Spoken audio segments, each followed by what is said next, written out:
Welcome to the Jay and Friends podcast. He paid $140, didn't he? I ain't even asked him how much. I ain't even asked him. I don't know. I don't care.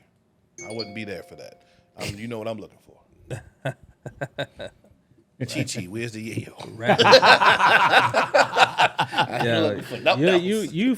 You are now a resident criminal, yeah.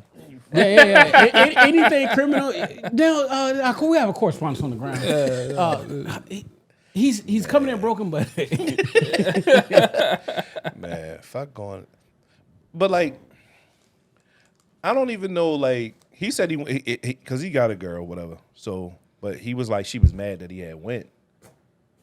And I mean, I think that because dudes run their mouth so much, I think that they made that a hard kind of spot to go for like a guy strip.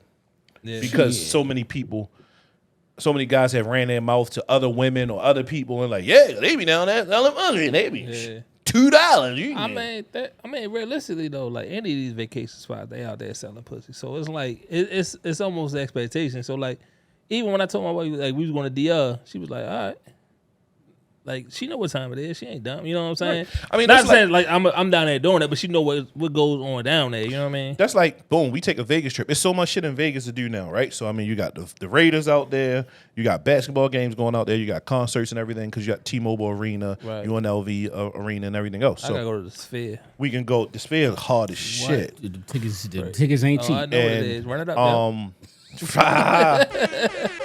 And what else we got going on out there? I mean, there's a bunch of shit, concerts and everything. Right. So if we go out there, I mean, you already know like what's out there. Now, I mean, the little guys, they out there passing out cards all day long. Smacking them shit. Yeah. Smacking. I mean, you walk up and down the strip, you get 10 cards that fucking fast. Right. So, I mean, that shit is, prostitution is privy everywhere. Like someone is somewhere selling some cut. Like, no matter what. Yeah. So it don't matter if you're going to Colombia, DR, or Las Vegas, or Miami, Arizona, somewhere, someone. Yo, I really want to go to Arizona. It's fucking $4. It's crazy you say Arizona. I really want to go to Arizona, yo. Arizona hard. I know, right? Dope sneaker spots, too. It's a party town. It's a party city. Yeah. Shout out to my man Joe. We tore that shit up. Nah, I wanna go to Arizona, man. It's a hard sell for my wife because she's been there. She was stationed out there. Now what? You take the kid to the Grand Canyon and all that stuff. I know, right? I don't like traveling with that nigga. I don't know if I want to go in the summer because, I mean, I know everybody talk about a dry heat. I don't know what the fuck a dry heat is. Dry heat is when you actually go in the shade, it's cool. There's no humidity. It's no humidity. Yeah. So you cool in the shade. When you come out and you step out in the heat, it's like, oh shit, it's hot. It's like Vegas. Yeah. But I've never been to Vegas in the summer. Oh, yeah. See, I've only been to Vegas in the fall for my birthday. So it was always like September, October, November, the times that I've been. I think October might be one of the best times to go to Vegas. Like, and it was great. Like, it was sunny. It was kind of like today. Sunny. Mm-hmm. Fire. And then you might got to switch to some pants. Or at least, you know, your shorts and the hood, you putting the hoodie on. Yeah. Got a little chill. Yeah. Yep. Mm-hmm. Y'all ready? Let's go. Everybody volume's good? I think we good. Should be, because I don't touch the shit no more now. Yo. I want to welcome you to the Jam Friends Podcast, episode 199. Man. Jeez. Almost to 200. Before I get started, I want to send a shout out to those that wear the uniform, those that wore the uniform, those that wear the uniform in the future, those that ain't in the VA all day. Shout out to United States of Baltimore. Zone 18. And the rest of the DMV. Now, if you follow the podcast and you listen to me, you know I fucking hate Meg Thee Stallion. I can't stand that woman. But she dropped that song last week. Boy, that shit smacked. Turn the radios up. JB on everything.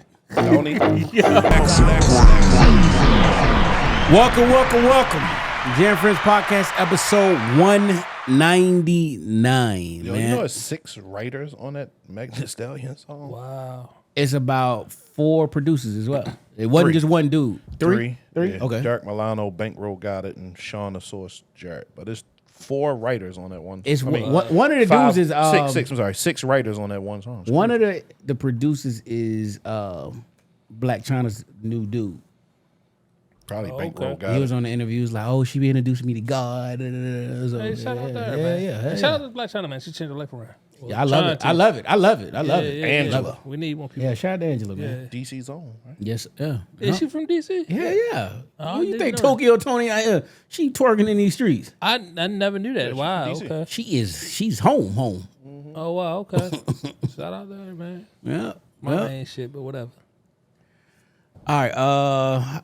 How was your week? I got a time change story to tell y'all about. Time change. Okay. Week was chill, bro. It is what it is this week, man. We getting in a holiday mode. So I'm getting ready to shut down to about the 2nd or 3rd of January, man. So that's what time it is. Work been busy for me. Got a couple changes going on at work. Got a new site manager that has started this week. So been helping training him with me, the boss lady, showing him the ropes. Seemed like you're gonna be cool. Got a couple temps that's around there just tripping. So one, he out of there though. He caught it today.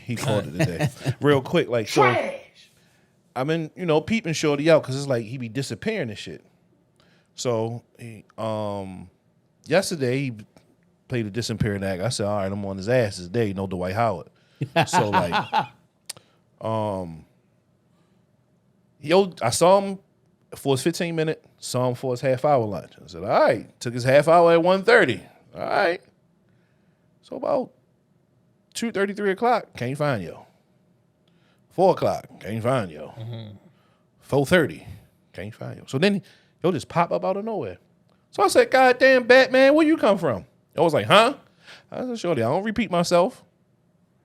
So he's looked, and then he was like, well, I've been around. Oh, you been around? He was like, yeah. Cool. Hit the agency. Don't send your back. We good. He might have been in the aisle sweeping now. He wasn't a sweeper. He wasn't a sweeper. We got the crazy because the electrician is there now putting up the brightest lights ever in that warehouse. His black ass wasn't in there. Yo, it literally was like, I looked that way, nothing was there. I looked back again like, what the fuck? Like, where did yo come from? Like, yo was on some bruh man from the 5th floor shit. Like, yo, where did yo just drop in from? So, I don't know. But he out of there anyway, so. Dang. On to the next. My week was good, man. Another week. Celebrated my birthday. Yeah, Yes, happy happy belated. birthday, bro. Yeah, we got 42 dub. Yeah, 42 dub. Got the dinner this weekend, but other than that, it's been an amazing week, and I just all praise to the Most High for waking me up and bringing me here. 42 years old, and I've accomplished a lot, man. And when you look at it, sometimes I just take time to reflect on some of my peers. I don't get on Facebook a lot, but sometimes I do get on, and you just kind of look. And you just got to be kind of thankful for the work you put in, the attention to detail, and just where we at and where we continue to go. And then looking at that, it's like, yeah, it was to leave and to break those friend groups up. It was a good thing. So, Quick, Tay, I don't think we getting a Christmas bonus this year. Probably not. what you talking about? Because you wearing that shit around your neck, brother. Christmas bonuses. I don't think we get the envelope this year, Tay. Christmas bonuses is coming. I don't think we get the envelope this year. We gotta do pause spot this year. Yep. We got some Got new extended mics, family, new furniture. Yeah. We got some extended family. Nah, that That shit wasn't in the budget, I son. chalked that up, bro. Yep. A long time ago. I was like, yeah, it is what it is. You get bonuses, man. All right. So time change this weekend. Yeah, man. Fall back. Yeah. So I hate it. nigga, so I'm getting some cheeks. You admitted stroking, and you kind of check your clock. See, you look into the shot clock. Fuck me up. I'm like, did we just start? Got a dog on here. Wait. Nigga, you kind of just like, wait, what's wrong? What time did we start? Like, I'm having this conversation. Like, time went back. Oh, I'm like to say. Cause God damn, I ain't got so much left. hell yeah! I'm like, wait, this don't make no sense to me, nigga. 2:02. Yeah. We started at 2:02. How the fuck is it 2:02? Yeah, My kidneys I hurt. sleep to that shit. So that shit. I was working. But like, yo, shit. that the fallback shit. I love it. No, I promise you, I used to always be not purposely, of course, but like I literally used to always be in the strip club when time went back. Yeah, you get an extra hour. Extra hour. Extra hour party. And I used to be in that bitch, and I'm like, all right now, I mean, the sax getting a little low, so I'm about to get out of here. And I'm like, DJ still jamming. I'm like, nigga, it's time to go. 140. Nope, it's not. It's 12:40. In Baltimore, when he don't say last call for alcohol at 1:45, you know that's the best weekend, boy. Yo. So you did let I you used to party a stand. little I mean, more. those was fun times, but yeah, that I hate the shit. I mean, I need the sun. Period. So Yeah. I hate that it gets dark quicker. I'm not a winter fall guy. That's not me. I'm a spring summer guy. Even though my birthday's in October, I like the sun. I like shorts and hoodies and shit like that. I don't like being cold, and I hate that it gets dark early. Like even if it got cold, I'm fine with that shit. But I just need the sun, yo. So the Farmer's Almanac. I mean, for that shit, that was years ago, bro. Like they don't need. Well, They don't need that shit anymore, You do bro. know, even if, which was supposed to go up for a vote, but if they didn't do the time change, it still would get dark early. It is, but I want it to stay stay the same. Fuck that. I'm all for change, but that shit, change it. Fuck that shit. All right, let's get to it then. Without warning, hundreds of non-commissioned officers were ordered via email to report to the recruiting school at Fort Knox, Kentucky in less than a week. The aim is to have 800 more recruiters by the end of the year. Did y'all read this article? Yeah, I read something. Yeah. So That's some savage shit. the head honcho, they let the shit slip. And they had more recruiters coming out than they do going in. And the Army missed this recruiting goal by 100,000? Was it 100,000? Something like that? Something close. It was a high number. High number, close to 100,000. And literally, for some of you non-military folks who watch the podcast, so it's one or two ways you can be a recruiter or you could be a drill sergeant. One is you volunteer. Trying to advance your career, you want to put something on your record to separate yourself from your peers. You volunteer, hey, I want to go do this. Or if you high speed and you a stud on paper, they will pull your ass. I've had it happen to me, which is how I end up going special forces because that was the only way to get out of it. But anyway, shout out to Willie Brown. So the general, whoever the dude was, they let the shit slip and they had a short. They're gonna be short. So basically, they did what, and he said it was his fault, but he did some cruddy nigga shit. He basically used his powers, and people who could be selected, he went in there and they mass email. So now imagine y'all two, you got your kids and you're in your units and you're chilling, and all of a sudden, hey, here it is, it's Friday, and they saying next Friday you need to report to Fort Knox. Now you are the service member. Your spouses are not. So you got children, child care, all of these things that have to be set in place. Normally you get like 6 to 8 months, sometimes even a year to get everything in place to go to school. And these dudes got less than a week. It's trash. It's whack. And be honest with you, it's not going to change the recruiting status, right? No. Adding, a surplus or this surge of new recruiters isn't going to change the trajectory of Army recruitment, right? I think we're just in where society is now, there are just far less people willing to go in the military. Mm-hmm. You know what I'm saying? Like, I was talking to somebody today and they were saying they were paying kids straight out of college $120,000 to work for the government. It's almost like, there's no incentive now to go in the military. So the recruiting numbers are down. You said something about money. So here's a little excerpt. Those who attend recruiting school and attend by February will earn a $5,000 bonus. So mind you, after taxes, that shit is like $2,800. Current recruiters will extend current recruiting contracts will earn up to $1,500 a month for 1 year. Staff sergeants who volunteer for recruiting school and recruit 24 applicants in their first year on the job will be promoted to sergeant first class. This incentive is not for a group of soldiers who were forced to go to school.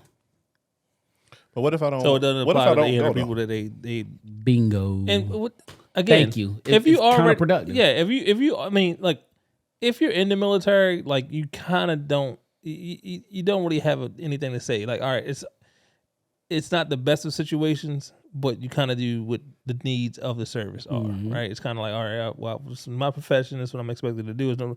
It's no different from like a quick deployment, right? I gotta go. I gotta go next week. I fucking gotta go.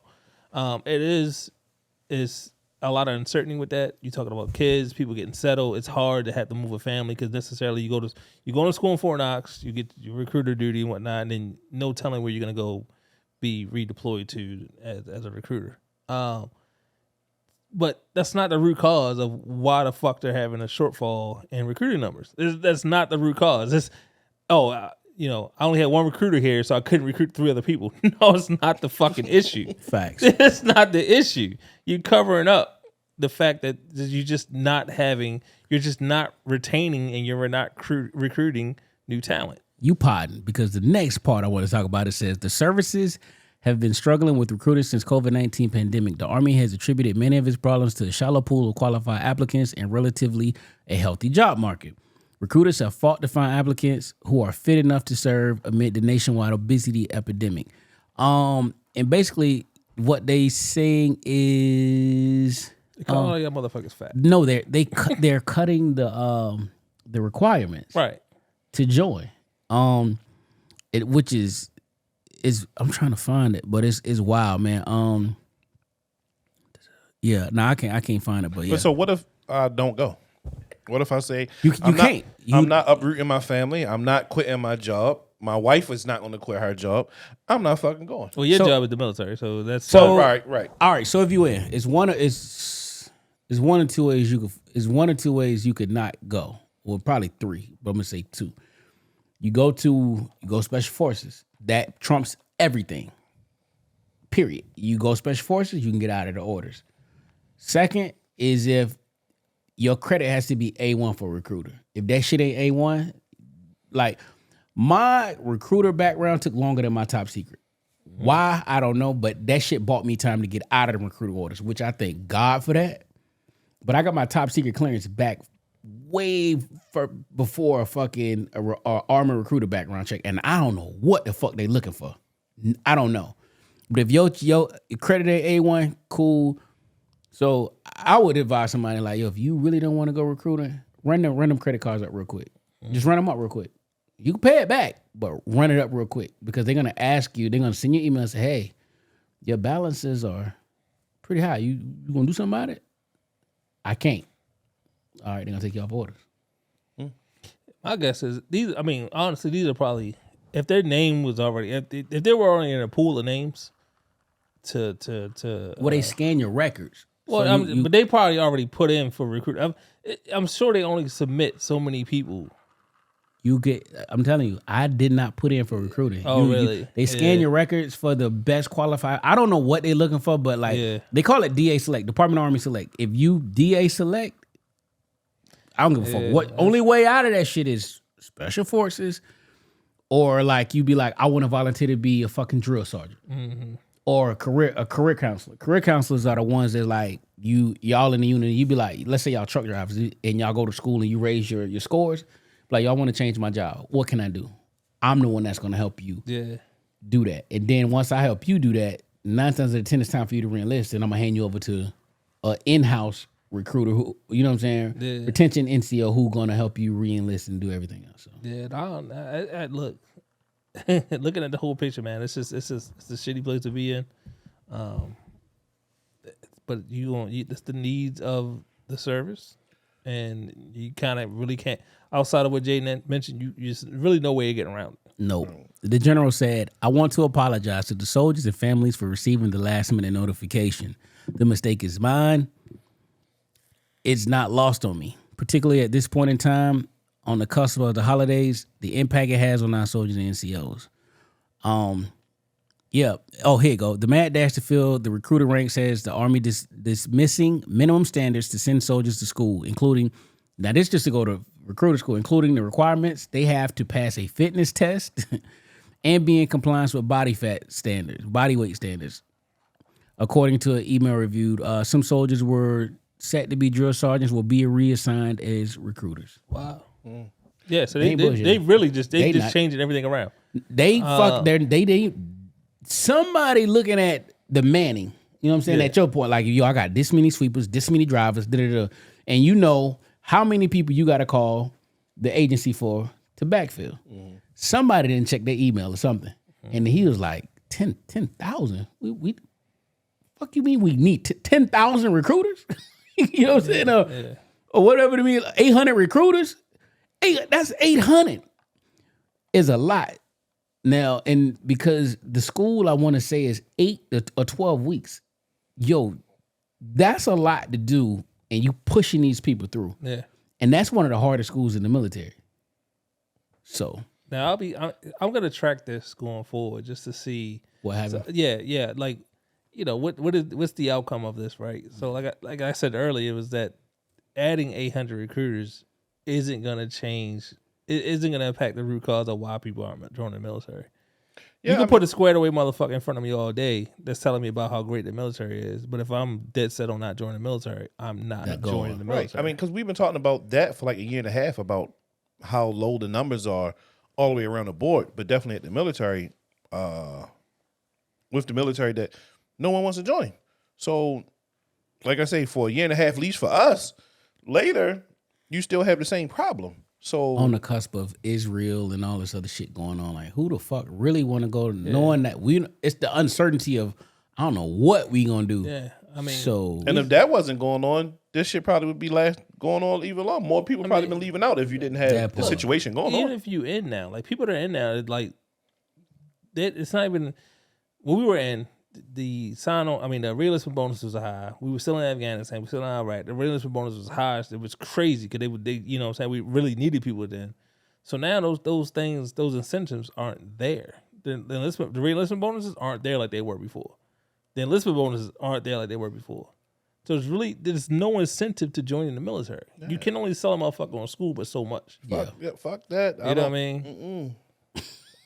So, go to jail. Yeah, I go to jail. Right? I don't know if I go you that already far. know where I'm going.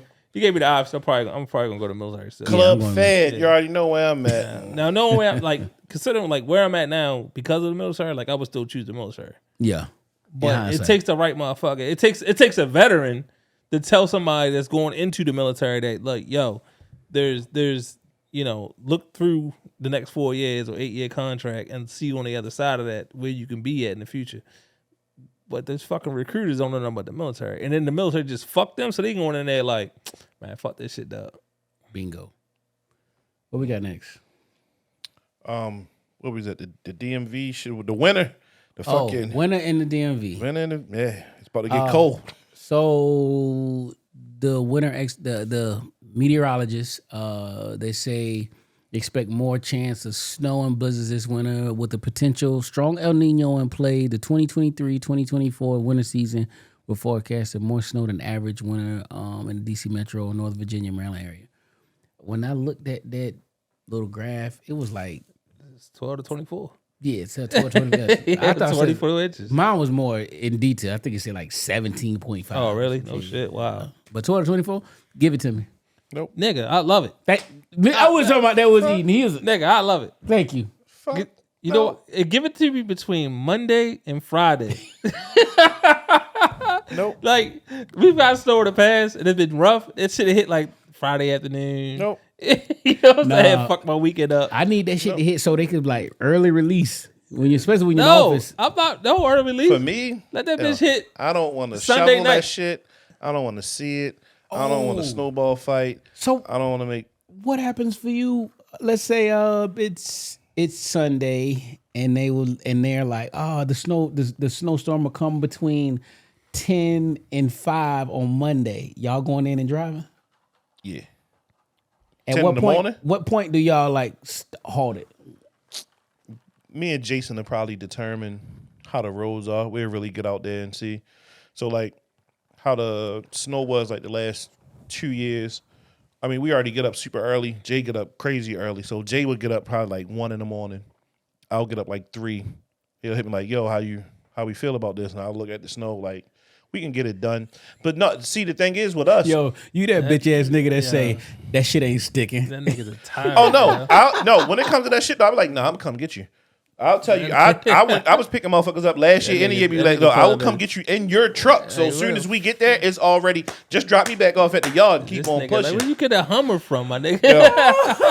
Yo, I'm telling you, I didn't pick motherfuckers up in the truck all last year. I'll get all that weight put on that motherfucker. Oh, I come get you. God damn, boy. You're a fucking hard charger, boy. Yo. Hey, nigga, these white people don't love you that much. The thing, he what's the nigga? Who them niggas in that?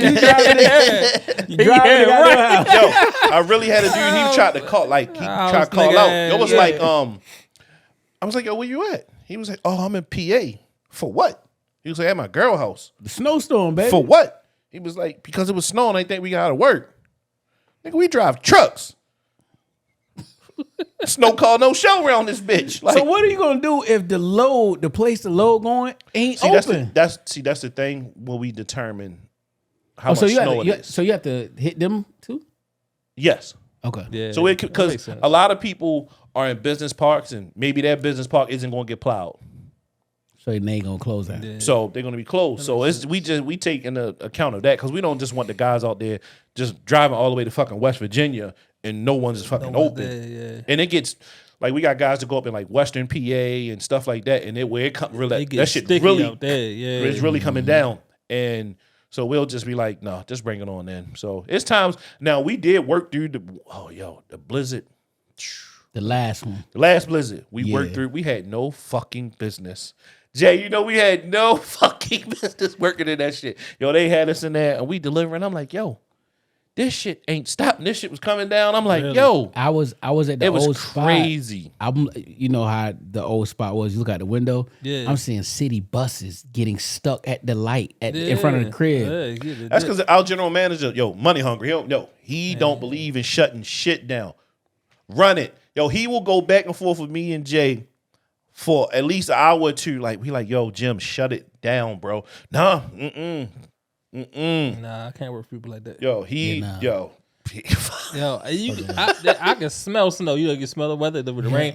This might gonna rain. Yeah, I can smell snow, and I'll be like, nah, I ain't going to work. I feel that shit right here. I take the lead. I ain't going there. I don't give a fuck what it's gonna do. I don't have much to shovel, but I ain't with shoveling me, shit.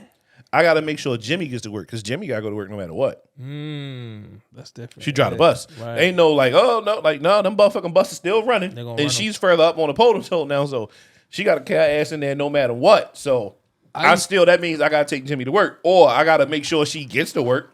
So the last time I had to be to work in the snow, I still watch. I was senior on the watch, but I still watch. And did you get there before the snowstorm? I got there before the snowstorm, so I was like, all right, it's starting to snow. Like, nigga, I need to be relieved. They was like, well, it was like 3 options. It was like, if it get too bad, you gonna keep going. Nah, you gonna keep going till you watch your relief get here. We'll send the Humvees out for them. Like niggas they brought the Hummers down, the Hummers. They was like, we'll go get them. You know what I mean? And then they was like, but if they can't get them, we got cots. You'll square up on the cot and you'll be here this weekend. I was like, yo fuck. Do you have? But what happened? Did they get him? It started to taper off. And I was like, yeah. So he made it in. He was like, but I gotta leave. Now I'm looking at this shit like, I'm gonna go to my barracks room. That's when I had a barracks room in Andrews, and then but I lived at Baltimore, so like I just like I'm gonna just go to Andrews. I used to fuck with this dude. He who worked with us. He had a BMW, and whenever it rained, snowed, that motherfucking shit ain't do nothing. I used to be like, that phony at the ultimate driving machine. Trash. If it wasn't an X-Drive, that motherfucker wasn't going nowhere. No, he had X-Drive, but he had some phony-ass tires. Oh, yeah. That drive air. Yeah, no, seriously, he had some phony-ass tires. So I really, lived in the sticks. He thought it was a game. I'm on my way. He's like, you really want to come pick me up? Mm-hmm. And I'll make sure you get home. Don't worry about it. Yeah. Shit. What do you think? I'm going to drive it? You think I'm going to drive the route? Shit. Oh shit. All right. The DC the DC juvenile detention centers are full. The carjacking epidemic in DC is being driven by teens, according to the Metropolitan Police data. Juveniles make up 63% of carjacking arrests so far this year. On Monday, an angry Mayor Muriel Bowser called out one DC Superior Court judge as an example of catch and release system. It is my understanding that the judge wanted to place a juvenile who has also been arrested for carjacking a 6th or 7th time in a sheltered environment that is not secure, Bowser said. That was not available. What was available was a secured environment. In my opinion, if you're arrested for the 7th time for carjacking, that is where you belong. So, and I don't know how the laws are, I mean, in D.C., but I know Maryland, they will smash your ass for that carjacking shit. Bullshit. But also, because everything we just is did the different story for about that girl. But everything is different for the kids. Like, yeah, everything different for kids. But I know as an adult for carjacking, that shit worse than like murder when it comes to carjacking. Yeah. So pretty much in DC, if the juvenile detention center is full, they have what they call secure housing, and it's almost like a halfway house. But I think the halfway house was full too, so they sent the teen home. And not even 24 hours later, that's the 13-year-old that was murdered. Oh, okay. So the other one that lived, they had just like it had been just a few days. They had just been arrested, had been charged and arraigned, and they let the teen go, and then they're right back out and did the same shit. Some of these little motherfuckers are career criminals at this point, man. So like, yeah, they got to figure out a better way. Start looking at some of these other detention centers as a place to house them. Like, set up something with PG County, Montgomery. What is Pennsylvania? Yeah, you got to send them away. So for that to happen, and I ain't even a police, but I understand how the system kind of work. You got to have some kind of memorandum of agreement, some MOUs, a memorandum of understanding. But every other county, Moe County, Charles County, they dealing with the same shit. They are. Oh, so facts. If DC like, yo, fam, won't have no space, y'all got space? Shit, we need the 8 beds we got free. We know we gonna fill them bitches tonight. Mm-hmm. So we can't. I mean, we can, but then we fucking ourselves. Yeah, put them somewhere though. So what about housing them with adults, especially the ones that's 15, 16-ish, and then the 17, 18, you gone. I'm not opposed to it. I'm not. If you start changing that, like they start looking at no longer are they going right home. Or no longer they going to these juvenile halfway houses where they, down to 15, 16-year-olds are the big kids on the block. No, you send them niggas with them adults and see what time it is. You know what I'm saying? No, I mean, because you want to do adult shit. You out here 15, 16, 14, 15, 16 out here with a gun.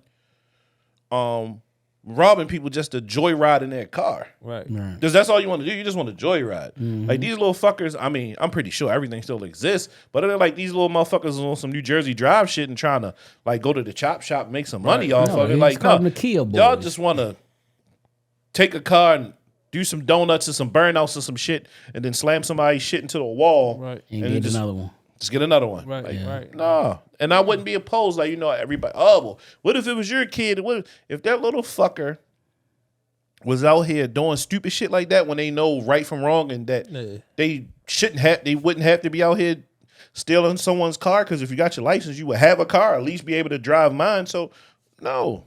No, man, I'm not with that shit, especially when it comes to carjacking. And I think about that shit a lot, especially when it comes to women in my family, because between my sisters, my mom, especially Jimmy, because these little fuckers are stupid. So it's not like they prey on anybody. So they don't have no picks or choose. They don't give a fuck. They prey on anybody. So, and and it's not, they're not going at the high end cars. They just don't care. Like they see somebody, fuck it. They got a gun. They on a Bishop shit from Juice, and they just want to flash the gun and do some stupid shit and take somebody's car. So fuck them little fuckers.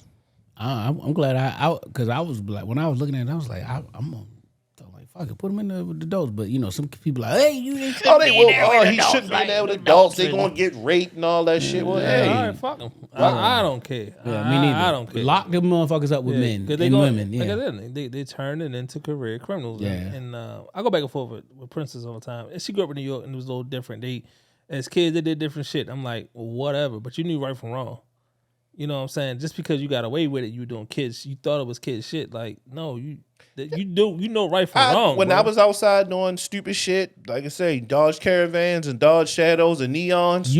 Did you know the consequences that was going on with what you did? 100%. All right. And that's why I wore gloves. I mean, of course, as a kid, didn't have fingerprints, but that's why I'm driving. I had gloves. Yeah. That's why certain precautions I made when I was doing that shit, doing stupid shit like that. That's why I be like, when I be having car trouble, I be like, ain't nothing but karma me fucking taking somebody fucking. I done took somebody goddamn Dodge Neon for a spin. It's just karma. That shit coming back around. I be like, charge it to the game. Yep, charge it to the game, motherfucker. Man. So like, these little motherfuckers know what time it is. They be like, oh, they just don't know. That's a lot of education out here for me. If they don't want to listen, they already made their mind up on what they're gonna do. So I ain't never carjacked nobody. I've never been with anybody that carjacked anyone. So that type shit, I knew what type of time that shit came with. Like I say, coming with stealing the car, you might get in trouble one time and you be able to get it. Of course, I didn't want that one time ass whipping from my mom either, though. So that carjacking shit different, and it's got different repercussions. And absolutely, like, because now if you do have a gun, now it's armed carjacking, so that holds a whole different weight. And now, if you don't have a gun, and then the person you carjacking got a gun, and they smoke your ass, especially now, we just saw it with a 13-year-old, or how old he was, he got killed, right? 13. The cop killed him. All right. Yep. Now what? For nothing. Yep. Yeah. All right. NYC and their reticketing center. NYC reticketing center gives migrants free one-way airfares to anywhere else but New York City. Shout out to Eric Adams, man, the mayor. Yeah, that's hard. That is hard. Where you going? Like, all of this is done. Although we're championing this shit, it's done in effort and good faith to free up more beds in the shelters in New York City. So it's not just him saying on some Texas type shit like, oh, we fuck these immigrants, we gonna send them somewhere else. And like, no, the beds and the shelters in New York were specifically made for New York City residents and people down on their luck, not for fucking immigrants. So he's giving them a ticket somewhere else, and fine, that's your free ticket to go somewhere and start a new life. Take advantage of it, hopefully. Yeah, I mean, they just become someone else's burden at that point. But I mean, they gonna get the check. They're going to get the free money, and you start a new life. All they're going to do is pool their money together, well, most of them anyway, and open up a business and fucking grind it out until everybody could afford to live on their own, and that's what they do. That's like the American dream for them. But that's not to say it happens for everybody, because we all it don't. It does. So like, I don't know. You send them off to these not. So they may have come to New York and be like, oh, cool, I got family out here, but now I got to leave New York and go somewhere else. Like, where am I going to go? It's like, oh, one-way ticket. The only place left is North Dakota. I'm going to fucking North Dakota. Now you become North Dakota's fucking problem. So what do you do there? I be wondering, like how the fuck did you choose Baltimore? Like, it's so many places on the map. Like, but it is crazy. Like, what the fuck made y'all choose like Baltimore, here, coming from where you came from? Like, I was like, how did you get here? How do people from Puerto Ricans and Dominicans, y'all niggas are way past Florida. You are the bottom of the bottom. Yeah. How the fuck did y'all bypass all this land on your left to get to fucking New York? The first one got there and was like, yo, it's lit up here. You know what I'm saying? But they established communities. It's no different than the Italians and anybody else or the Irish when they came over here. They established little communities. Nigga, but you passed 12 or 14 fucking states on your way up. Yeah, true. But like, look at, I know you don't be in the city as much, Jay, but like, look at Eastern Avenue now. Like, I grew up from when I was down the hill. I remember where it was like predominantly white when I was coming up in the 80s and early 90s. And I remember Eastern Avenue was predominantly white? Hell yeah, boy. Like, we ain't fuck with that, like Patterson Park and all that shit like that. When you used to get a little dark, like, fuck with the skinheads and shit like that. So where was niggas at in the 80s and 90s? On the other side. So Rose Street, Port Street, closer to Monument Street. Oh. We wasn't on the other side of Patterson Park.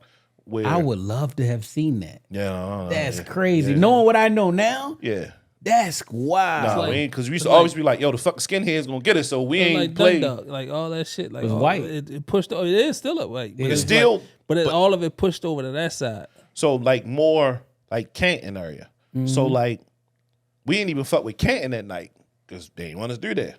So now when you go through Eastern Avenue, this shit is like Little Mexico. Mm-hmm. I mean, it's Dominican barbershops, it's everything, all the Dominican and Mexican markets and all that shit. Like, it's totally different from when I grew up. Like, you see hella temp tags, everybody got pickup trucks and all types of shit. Like, yo, don't speak a lick of English, because some of them I deal with when I was driving with, working at the couple wood shops that I'm right there. And I'm like, yo, They got brand new whips. I'm around this bitch driving a what? These motherfuckers can't. So Jacked up you said that F-150s about and the shit. East Side. How was the West Side in the 80s and the 90s? What changed? Was Wilkins Avenue was always black? So Wilkins Avenue actually was predominantly white. It What? kind of it's more of a melting pot now, but it was a lot of white folks over there. Yeah, I'm sure it was. I mean, So, even my neighborhood, I grew up on Robb Street in the Zone 18. And rest in peace, my girl, Miss Cat. Miss Catherine, she used to always school me about the neighborhood back in the day. And she used to be like, I moved there in 94. Yeah, I moved up there with Thuggish Ruggish Bone first came out. I remember that shit. I had moved up there. I remember that was out. I remember when Bone Thugs came out. But so I was like 94. And of course it was predominantly black. It probably was like 2 white people on the block still, before they just passed away. But like Miss Cat used to tell me, she was like, when I grew up around here, when I first me and my husband moved around here, we was the only black people live right here, and everybody was white. She was like, so she used to have to deal with a lot of racism and shit like that in the neighborhood. But it's like, of course, when I move around there, like there is none. Like all the neighborhoods, like everybody's black. Between if only person that wasn't black was the people who owned the corner stores. Sheesh. Baltimore in general, like thinking like the 40s and 50s was white, and then we had white flight when blacks started to come into the city, Jimmy, and then they started to move out to the county. Damn, White people moved to the county. Yeah. Niggas moved into the city. Right. And then after that is when Lil Melvin and all of that shit had started Yeah, coming it out, the started, drug like, side. yeah, that stuff started. And then coming. I'm assuming. So I got to Baltimore in 07. Okay. But prior to that, because I would always meet people and they was like, they pushing niggas to the county. Yeah. And that was That's John when- Hopkins was buying up everything and building. That's when they started to knock down the projects. When they started to knock down the projects. About what years? That was like 05, late 06? 90s, early 2000s. Okay, so in late 90s, early 2000s when they started pushing people back out the city. Yeah, they started pushing. When they started knocking down the low incomes, the projects, whatever you want to call them. Then they had to find somewhere for them to live, so they started pushing them out. Baltimore, Harford County, Westminster, out there. You know what I'm saying? So yeah, so they started pushing them out. Howard County. You know what I'm saying? There's places out in Howard County that's rough. Hell yeah. Yeah. So you know what I'm saying? So it's like they started pushing people out there. And the same with DC. When DC started knocking down that low income housing, where they doing went the at? same thing, yeah. They went to fucking PG. PG, yeah. And then guess where they going at now? Waldorf. Yeah. Chandler County. Waldorf is wild right now. So Okay. Oh yeah, that's when they started pushing everybody out, like the black folks and like projects and from like down, especially down the hill. Everybody started getting them fucking vouchers and they started pushing them out Harford County. Like there was so many people out Harford County. Like the fuck are y'all doing out there? Because so like my mom moved out Harford County like 03, 04. She moved out Edgewood, and it was like a little part before you get to her crib. It's like a little shopping center. That shit was like the little baby Carter back that bitch. Like they was putting motherfuckers back there. Like, yeah, them motherfuckers was gang banging, black flags and everything. Like, fuck type gang is back here. Like, we all County. that was a stop right there. So I mean, you figure going between New York, Philly, that was a little stop. Hell yeah. Motherfuckers getting Harford money. Harford County. Yeah, Yeah, yeah. you think it's another hour and a half before you get Yeah, to Baltimore for Baltimore, real. You know what I'm saying? Like Money. or an hour. So yeah, so it was 45 minutes. It normally take me from my mom's house to where I'm hanging from 45 minutes. Yeah. Yeah. So you know, I get it. All right. 30-year fixed mortgages rate hit 8% for the first time since 2000 as the Treasury yields soar. I just purchased a new crib. You are in the market for a new crib. You've already purchased your crib. So we got 3 different viewpoints. What we feel about this that's crazy. 8% is crazy. is when fucking I'm signing insane. when I'm signing the documents and you start like looking and this is different from a car sale because like it's 30 years. It's bigger numbers. Hell yeah, You know. nigga. And then you see what they be like. My shit was like if you pay your loan off in full and you go on time, it's 2053. Look like God. I hope I'm damn, around. like, God damn. damn. That's some crazy shit. Nigga, the year 2053 fucked me up. Yeah. Like, Y'all but can that print that number that was like you would have paid if you pay this shit off in July 2053. This is what you would have paid. Yeah, that interest shit. Yeah, that shit's crazy, bro. Like I How long you been in your crib, Seth? 3 years this year. Is that y'all forever home? You think? Based on my It interest sounds like you rate, say better be. based based on my interest rate, it would be like my interest rate is a quarter of what it is now. And that being said, I'm like, I wish I would have just bought a bigger house. I wish I. But I would've- mean, even And if with y'all that rate, wanted, with that rate, yeah. even if y'all wanted to grow the family, like y'all have the space. Y'all No, we have got the all space. that. No, we got the space. We got more than enough space to have. If we want to have another kid or two, like we would be fine. This ain't my forever house. But the thing about it is, it's like we'll probably what our rate is, and we bought down a little bit in our rate. Like we'll probably never see that again. And so it seems like for me, it's like it just doesn't make sense to have to spend that much money for a mortgage. Like for what we pay for a mortgage now, like I probably wouldn't be able to get half of what I got now. I'm gonna keep it a buck. Now you are coming in at it's chaos. Absolutely. It's fucking chaos. Because I go back and forth of the mortgage or rent. So I went back and forth with myself about putting this article on the podcast and talk about it, but I didn't because I knew it would took a lot of time. But we can talk about it a little bit. There's an article came out that the government is basically saying you should rent. It's cheaper to rent than it is to buy for the average person. So you talk about that median income, the average price for a home, everything that it goes into buying a home. It's they saying it's cheaper to fucking rent. I think it's a conspiracy. I think they're colluding. I don't think so. Because if they was colluding, I don't think they would they would say that. But at the same time, I'm gonna put a little nugget out here, and this is not for like somebody who just you got to fix your credit up in the buy a home. So you can if you can purchase a home, somebody who has an FHA loan, and they might be at 0.8 or 1 or 2 or 3%. You can assume the loan with the percent. But it's and don't quote me. It's some shit like you have to pay like a stupid large amount of a balance or something to assume that loan. It ain't just like you like I want to sell my car, but you refinance. It's not that simple. You have to. It's way more money, earnest money and cash involved in the transaction as it would be at a regular house transaction. Yeah, Bro. But because there's more cash involved, you can assume that rate. You're assuming their loan. yeah. Well, I'm looking at some of this rent shit now, right? So we, of course, because I'm out here, so I picked up this area. So they got some like DC. So they have a 4-bedroom, 2.5 bath, 1,800 square foot home. It's on That's in DC? Harlan Place, Northwest Washington, DC. Okay. I don't know what that's at. They want $4,200 a month. Yeah, more than my mortgage. They have a place in MacArthur Boulevard, Northwest DC. Okay. 4 beds, 3 bath, 3,200 square feet, $8,000 a month. Yeah.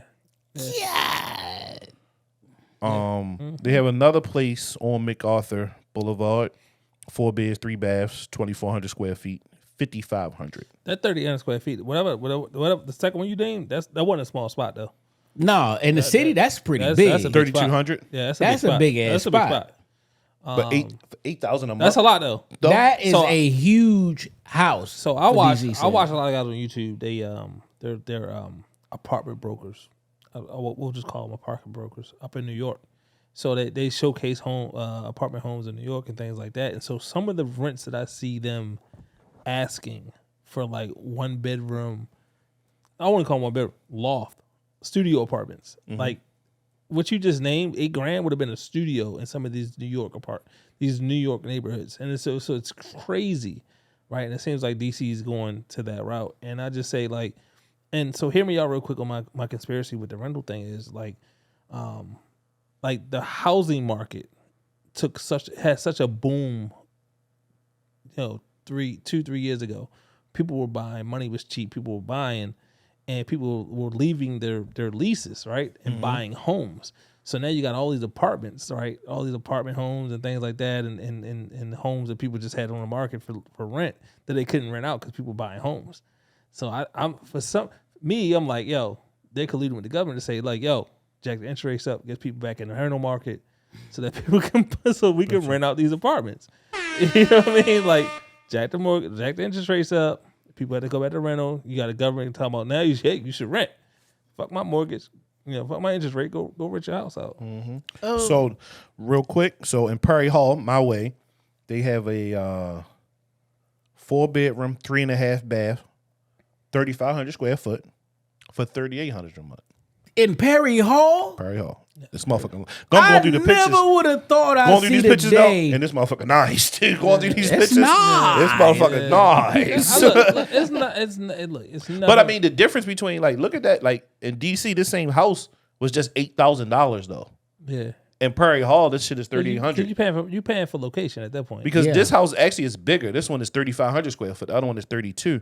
This shit got a real 2-car garage and everything else. You paying for location. It's obviously there's more space in Perry Hall, right? So, but the flip side is you're in Perry Hall. You know what I mean? Versus living in DC.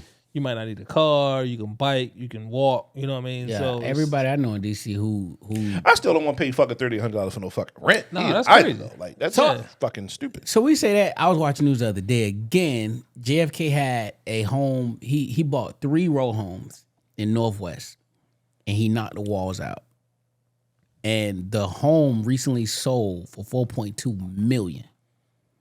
It's three row homes, but they walled them together. Right. Only one front door and some other shit, but $4.2 million. Yeah, it's big. So some of your bigger row homes is 3. So I'm assuming it got to be around maybe 5,000 max square feet. 222 years old. 220 years old. Brick house. Private house. Rooftop terrace. I don't give a fuck about none of that. Yeah. Because I mean, no, because 4.2 is a lot. It right? is. And so, and I say that knowing, so I still get housing market advertisement for where we live at now, and it's to this area, right? So I get announcements for not too far from me in Bowie, and they posted one that was 10,000 square feet. They wanted 2.4 for it.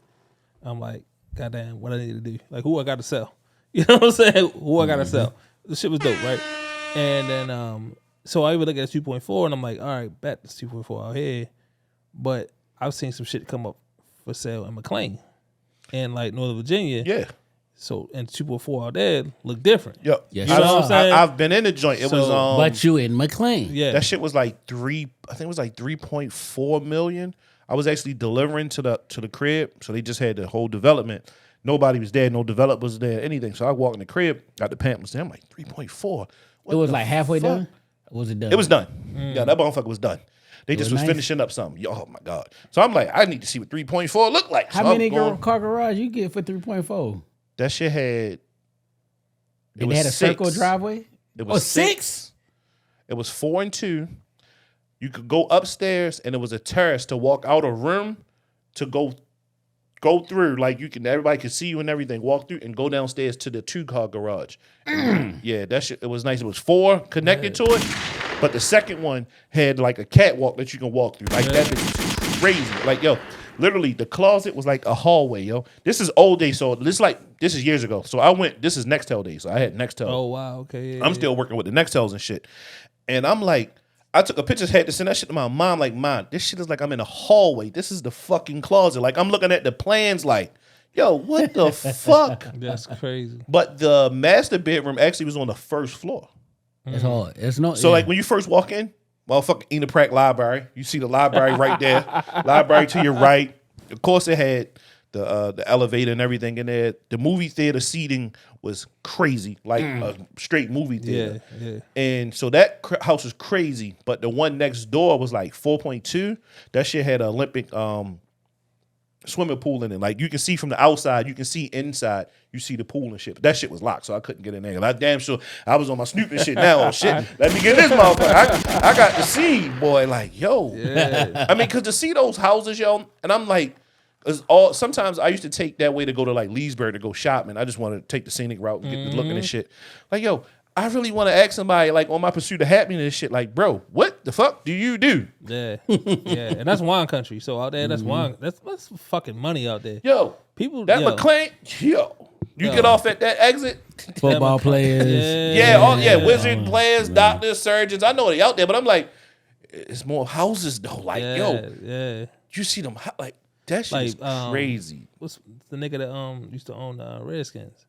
His shit Snyder shit was out there. Like you ain't know, like if his shit was on a cut and it overlooked like the two bears in the front. Shit was crazy, bro. Yeah. Like I'm just saying, like it's like we do okay.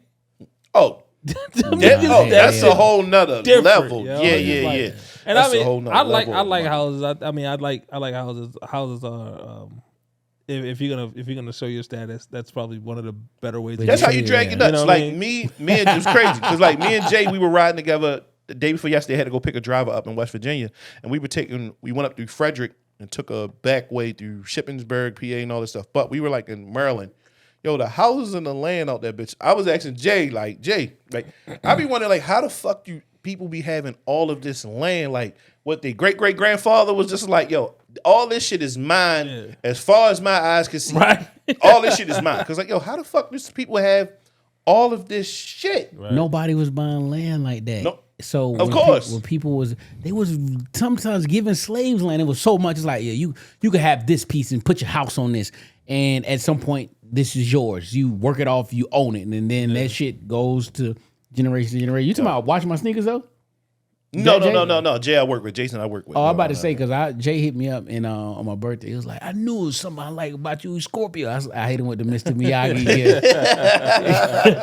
Yeah. Tessie Brothers and shit. Yes, that's why land. But I'm sorry to go back on the land shit, but that's why land's so important. Hell yeah. That's why they niggas talking about buying land. Earth is 76% water, nigga. The rest of the world is fucking land. Yeah. That's why there's only a few places in the world making new land. Hawaii. Because I look at some of the comments, like let's say like when what's Shorty Moneybag Girl? Ari Lennox. Is her name Ari? Yeah, sure. Not Ari Lennox. What the fuck is her name? I don't know. She G Herbo. That is his baby mama. Yeah. So anyway, you have people gave her flack because she bought your land. Yeah. Like, what is he going to do with that? What the fuck do you mean? Do you see what Boosie doing with the land that he has? Young Thug. But land. Like when Vlad just went to did y'all see the joint when Vlad went to Boosie's house? No. Vlad went to his house. He got another house that he built down that could see the other house. But he's going to rent out his house that he lived, that big ass house. Yeah. And he's going to stay in the other house. Yeah. Like, yo, he had hella. She's like, I'm going to get this. Oh, all the kids is going to have a house here, here, and here. Right. That's kind of what Mama Nell trying to do. Like, so Mama Nell's sitting on 3.5 out back. Mm-hmm. She got 3.5 acres out back, half acre out front. She going to build some mini homes in there? She want to buy the neighbor. So if she get the neighbor shit, it's like 7. Yo, listen, first of all, when this nigga go on vacation, pull up with Mama Nell, have her sit in that seat. We got while he on vacation, we gotta talk about this because that's hard. Yeah, like that's hard. She told her, the lady, she's really old, so she told her like, look, I'll give you X amount of dollars. I get first dibs on the crib. So at first she thought like they were thinking like my mother just was trying to offer them like she like, no, I ain't trying to offer you that. No, I'm gonna just give you this. Mm-hmm. Just for the access. Opportunity. Opportunity, I touch this first. Yeah. Because I'm going to outbid whatever you're gonna have. Big facts. Because she wants it. And like that's something that she want to keep and have for us. Because at the moment she was talking like, well shit, everybody can get an acre. You get a house, your sisters get a house. I'm like, that's cool. I don't want to fucking live there. Like, yeah. But no, just to have it is some of the best shit. Yeah. So when people get when Shorty got Moneybag that land, like yo, that's his. Mm-hmm. So when he want to create a whole entire community for his family, I mean, brother man got a ton of kids, so like put the baby mothers right there. Right. Whatever. So whatever you want to do. You have you can do whatever you want. Land to create. Like Jeezy say, like shit. He like, what the fuck he say? He says, I'm with him and Gucci. He said, but I own half of Atlanta though. He do. He do. Buy land. Yeah. All right. Well, since we're talking about land, if you ride up 95 in Northern Virginia, you will have passed King's Dominion. And they have merged with Six Flags, and they're expected to take the Six Flag name on in the company merger. The amusement park, Cedar Fair Entertainment, was owned by Cedar Fair Entertainment, has merged with Six Flags Entertainment and is coming together for a $2 billion all-stock merger. This merger creates amusement empire controlling 27 theme parks, 25 water parks, and 9 resort properties, valued at $8 billion. That's crazy. I don't know how I feel about it though. Particularly with them taking the Six Flags name. Six Flags name is trash. Growing up in this area, going to Kings and Minion every summer was a staple in our household. 100%. Me too. We would go to Popeyes. We would get a bucket of chicken. Facts. And motherfuckers would go to that between lunch meat and the cooler, and we going down 95. Right. You know what I mean? And we would go there. And the Kings, to see the fucking the big pillar they had there that said Kings and Minion, you knew you made it. You know what I'm saying? So I haven't been to Kings and Minion in years. My son's been once. He was very small. Darnell just went this summer. She liked it? Yeah, she had. She loves roller coasters. Really? Yeah. And the reason we haven't been, because we got out of roller coasters, right? Like them things, like I'm terrified of them shits now. Like me on the plane. Yeah, you like want you to play. I don't fucking ride roller coasters anymore. I'm just not damn on that. I love that shit, but my neck. See, I'm from on that. my injury. From my injury. I'm on that Disney Universal throw ride shit. I'm You fucked know what I'm up. saying? Like hit me with the 3D glasses and some animatronics, and I'm good. You know what I mean? So, but from the nostalgia standpoint, like I don't know how I feel about them taking on the Six Flags name. Considering the fact, I mean, we went from Wild World to Adventure World, and they're all trash. to Six Flags, And it's trash. to now, and I guess they're going to take on Kings and Right. Minion. I live across the street from Six Flags now. I've been across the street from Six Flags for 3 years. It should be called Wise Flags, I've been there 'cause twice. It should be called Wise Flags because all wise students work there. Yo, I've been there. So I've been to that Six Flags. I mean, I don't know how many times. I ain't got enough fingers and toes because when I used to drive school buses, so I did field trips. Yeah. I literally was doing a trip every 2 days between Monday and Wednesday. I was going to Six Flags. I went to Six Flags so much that I began to know the people who work there because I'm only going. I didn't ride any rides. I just want to shoot the basketball, play the games, and then I'm going back on the bus. Like so. It went there for me quickly because I'm there every fucking day, every other day. Yeah. So I just would win a toy, get that shit to somebody, carry my ass back on the bus, turn the AC on, go to fucking sleep. Like, and it's been boring. I always called it Drew Hill with rides. Yeah. So like, it's not enough space. Knock down some more fucking trees and make it better. They got a lot of land. It's a They lot still of land. they over still there. have more land. That's to what I'm saying. develop. Like, expand it. Like, maybe I think I've always thought that the park just was too little. It's been too many years now. Don't tear down the ride and make something else. No, knock down some fucking trees and make more land. You see it when you add something in the air on Tower of Doom or something like look at all this. Yeah, knock that shit down. I don't think they've produced enough revenue for that. But hopefully with this, I'm assuming, and this is marketing J Brain, like, all right, boom, you're coming up 95. Instead of seeing Kings Minion, you now see Six Flags. So now you got this Six Flags, and then another hour and a half later, you have another Six Flags. Have y'all been to that? I haven't been to one of Jersey. I heard it's really nice, especially the Animal Kingdom shit. I've heard the I've Animal. been to Six Flags Atlanta. Yeah, I heard the Animal Kingdom up Jersey shit is lit. That shit is nice up there. Yeah. I've always wanted to go to what's the shit in Ohio? Cedar Point. We were supposed to go there Hard. last year. Wooden roller coaster. You get to the top of the wooden one, and you can see all the way past the Great Lakes into Canada, like at the tip. Like that's back when I used to fuck with roller coasters. I'm terrible. Like, I would do it, but but you're like, on a wooden roller I coaster. can't see. That's the thing. I can't fuck with it because the ride is so tough and stiff. Like I promise you, my neck can't take no abuse. Like I'm ready to go home. Pause. Yeah, I'm not for No that now. Dwight. Yeah, I'm not for it now, man. So I don't know. Give me some. Yo, Darnell got some go karts to ride or something. 2 years before my injury. Darnell, because she tall as hell. Boy, we up front on a Superman. I'm like, you want to get up front? She like, I want to get up front.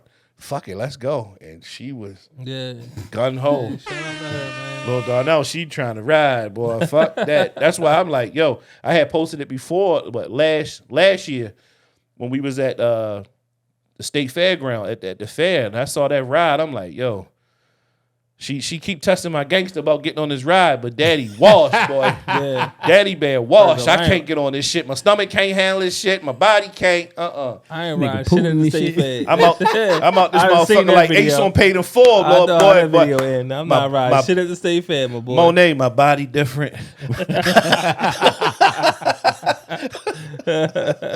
Fuck that. All right, let's get into some podcast news. I Am Athlete podcast drama. Fred Taylor and Channing Crowder fired back at Brandon Marshall over the I Am Athlete podcast. So if you didn't know, Brandon Marshall, Channing Crowder, Fred Taylor, and Reggie Wayne are the original founding members of I Am Athlete. But I Am Athlete is, before the podcast, was just a gym in South Florida started by Brandon Marshall, who is from the Pittsburgh area. Yep. He's from the Pittsburgh area, but he played for Miami or whatever. He was drafted by Denver, but he played in Miami and he made Played a couple Miami his home. places. Yep.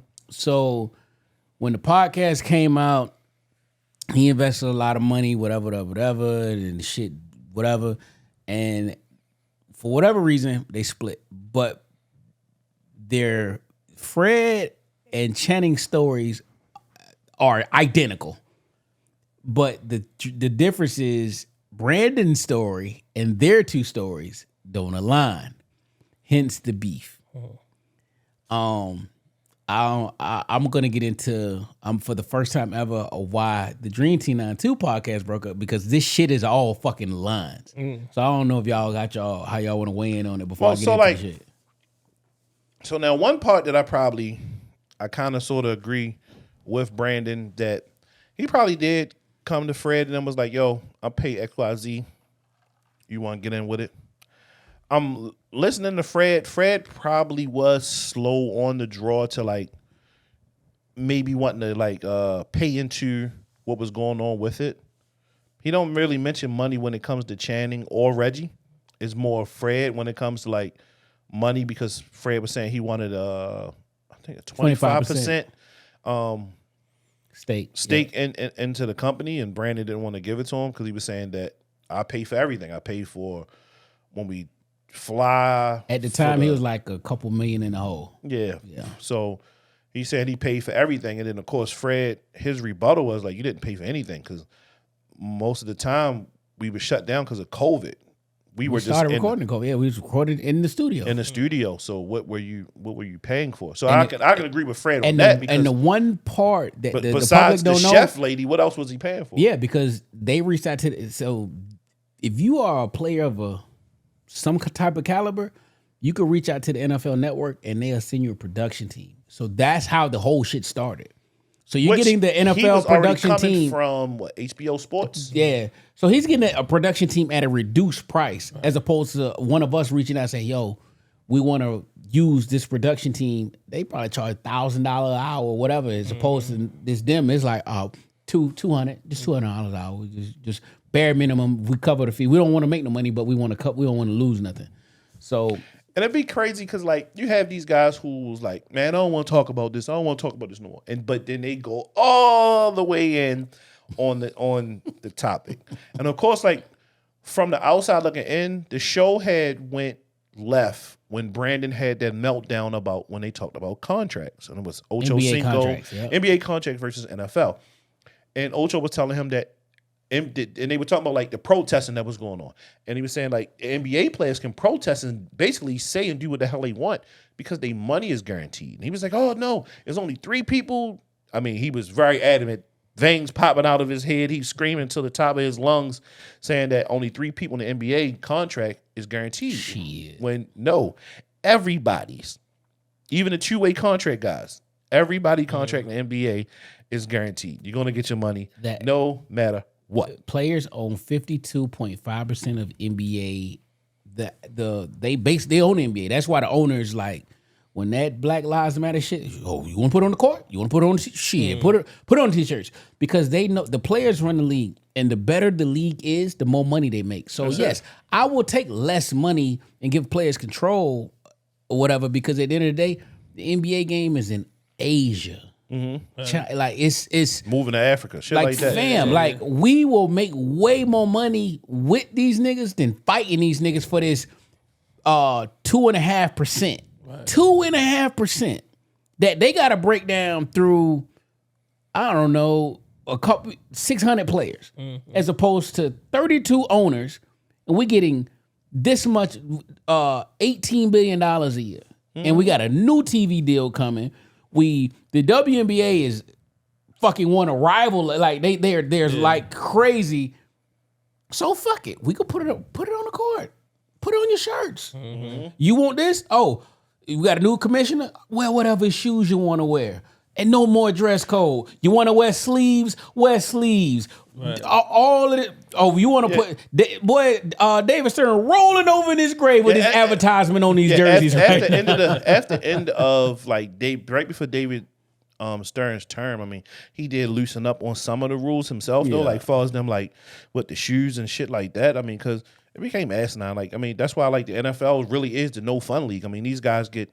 You only get 1 or 2 weeks to fucking because wear of your shoes. If it's not a cause that the NFL is a part of, no, it has to be during my cause and my cleats. Right, that's what I'm saying. If it's not a part of that shit, I mean, they get fined if they even don't wear socks, or if the socks are too high. Tyreek Hill didn't wear no socks. He looked like a college player for real. But they got it for 8 racks. But the crazy thing is, Frank Gore never wore socks. 8 racks every game. Frank Gore never wore socks. If your team, like if the Ravens, they wore white top, black bottoms, and the socks call for white and red and white and black. Yeah, a lot of times a player will put a little bit of white at the bottom and mostly black. If you don't show no white, 8 racks. Wow. Yep, no fun league. So that's why it's crazy. But back on topic with these guys. I mean, they really had a great thing going. I mean, I was tuned in. Yeah, every episode. Yeah. I was really tuned in. I mean, especially a part when they all talked about mental health. I mean, from Brandon Marshall, because he's had a lot of mental health things that is going on with him. I forgot what he was diagnosed with. I know it's something to do with like purple. That's what it is. Bipolar. He bipolar, yeah. So I know he had his battles. So I mean, it's a shame that they had to break up, but you saw the drop off once the pivoted. And now they had their own show, and then Brandon tried to continue it with like Pac-Man Jones and Shady McCoy. And he started breaking some no names after like, who the fuck is this? It was another linebacker dude that came in there. Not Rocky McIntosh. It was somebody else. He played for the Panthers. And the fallout had happened with them, and it was about money. Yeah. And Ocho would stop. He would pop in and pop out, and then he just stopped. And that was it. And then next thing you know, like the pivot was dropping these bomb ass episodes on that podcast, and then like it was like they were going kind of sort of like neck and neck because I Am Athlete still was right there. They still was right there, but then I mean the pivot just pulled away, and the next thing you know, like lapped them 8 times. If I Am Athlete, like I'm started going on their YouTube shit. Like, is it even there? Like, do they even have more episodes anymore? Like that shit gone. I know him and Brandon had a problem. Him and Pac-Man had a little something about some money, and he was threw some shit out there like he ain't paying right. So I don't know what to believe. For the first time ever, I'm gonna tell you what happened with the Dream Team 92 podcast. All right, so I don't know how we've been podding over a year now. Yeah, about a year. 2 Decembers ago, I was in Donnie's chair. And I said, dog, I have a funny feeling about Jazz. What's that nigga name? Bill. I got a funny feeling about them. I don't feel right. I was already planning the shift. And he was like, nah, just hold tight, like whatever. We normally have these monthly meetings. And in these monthly meetings, we talk about anybody get a chance to air out whatever grievances they have. In this meeting, the age-old topic every time came up about Jazz introducing topics. Just the same shit with it. I was like, yo, y'all need to introduce topics. So the topic came up for Jazz to introduce topics. And this nigga Bill says, I don't know why Jazz, we bringing this shit up because you know that bitch can't read well. He said it like that? Yes, verbatim. In front of Jazz face? No, we was on the Zoom, like Instagram, like that video. Shit would have probably with so no she got on the mad. way. She got dumb mad, went off, and I heard it, but I didn't hear it. So the next day, I'm in the office and I'm checking my phone, and we going back and forth, and I'm like, I don't know why the fuck what Jazz mad about, like da da da. So then they said, so Jazz falls off. We bring one of the Bill homeboys in. Prior to this, all right, now I had a manager named Lauren. So Lauren does not get credited for, she helped fund and seed the beginning of the podcast. Now it's things that she funded or bought or whatever in the later term, but I didn't ask for that shit. Like the backdrop, she bought. When I seen it, I cussed her out because I was like, this shit is trash. But when I seen the shit on the camera, I was like, oh, that shit do look dope. Like, but I didn't ask for that. She bought those director's chairs. She bought the chairs. Oh, okay. But nigga, when I paid to get the Dream Team stitched on the back, one back cost more than it would have cost. One back cost 4 chairs. But I paid for that. So all of this goes on. Jazz falls off, a new nigga falls in, and then me and Bill, a lot of times people thought me and Bill were best friends. We are polar opposite niggas, and we didn't fuck with each other outside of the podcast. We just was 2 niggas that knew how to fucking pod. Like, you know how to turn it on, turn it off, like bounce off. So one day this nigga called me. But let me go back. Patreon had reached out to me via Instagram. It's like, yo, we see what you doing. Da, da, da, da, da.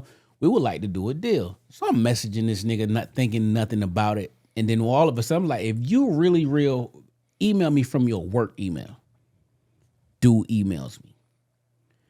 Long story less long, the deal that they presented to my lawyer was 30 episodes, exclusive content, so everything else had to come off. You couldn't put it nowhere else, and it had to live and breathe on Patreon.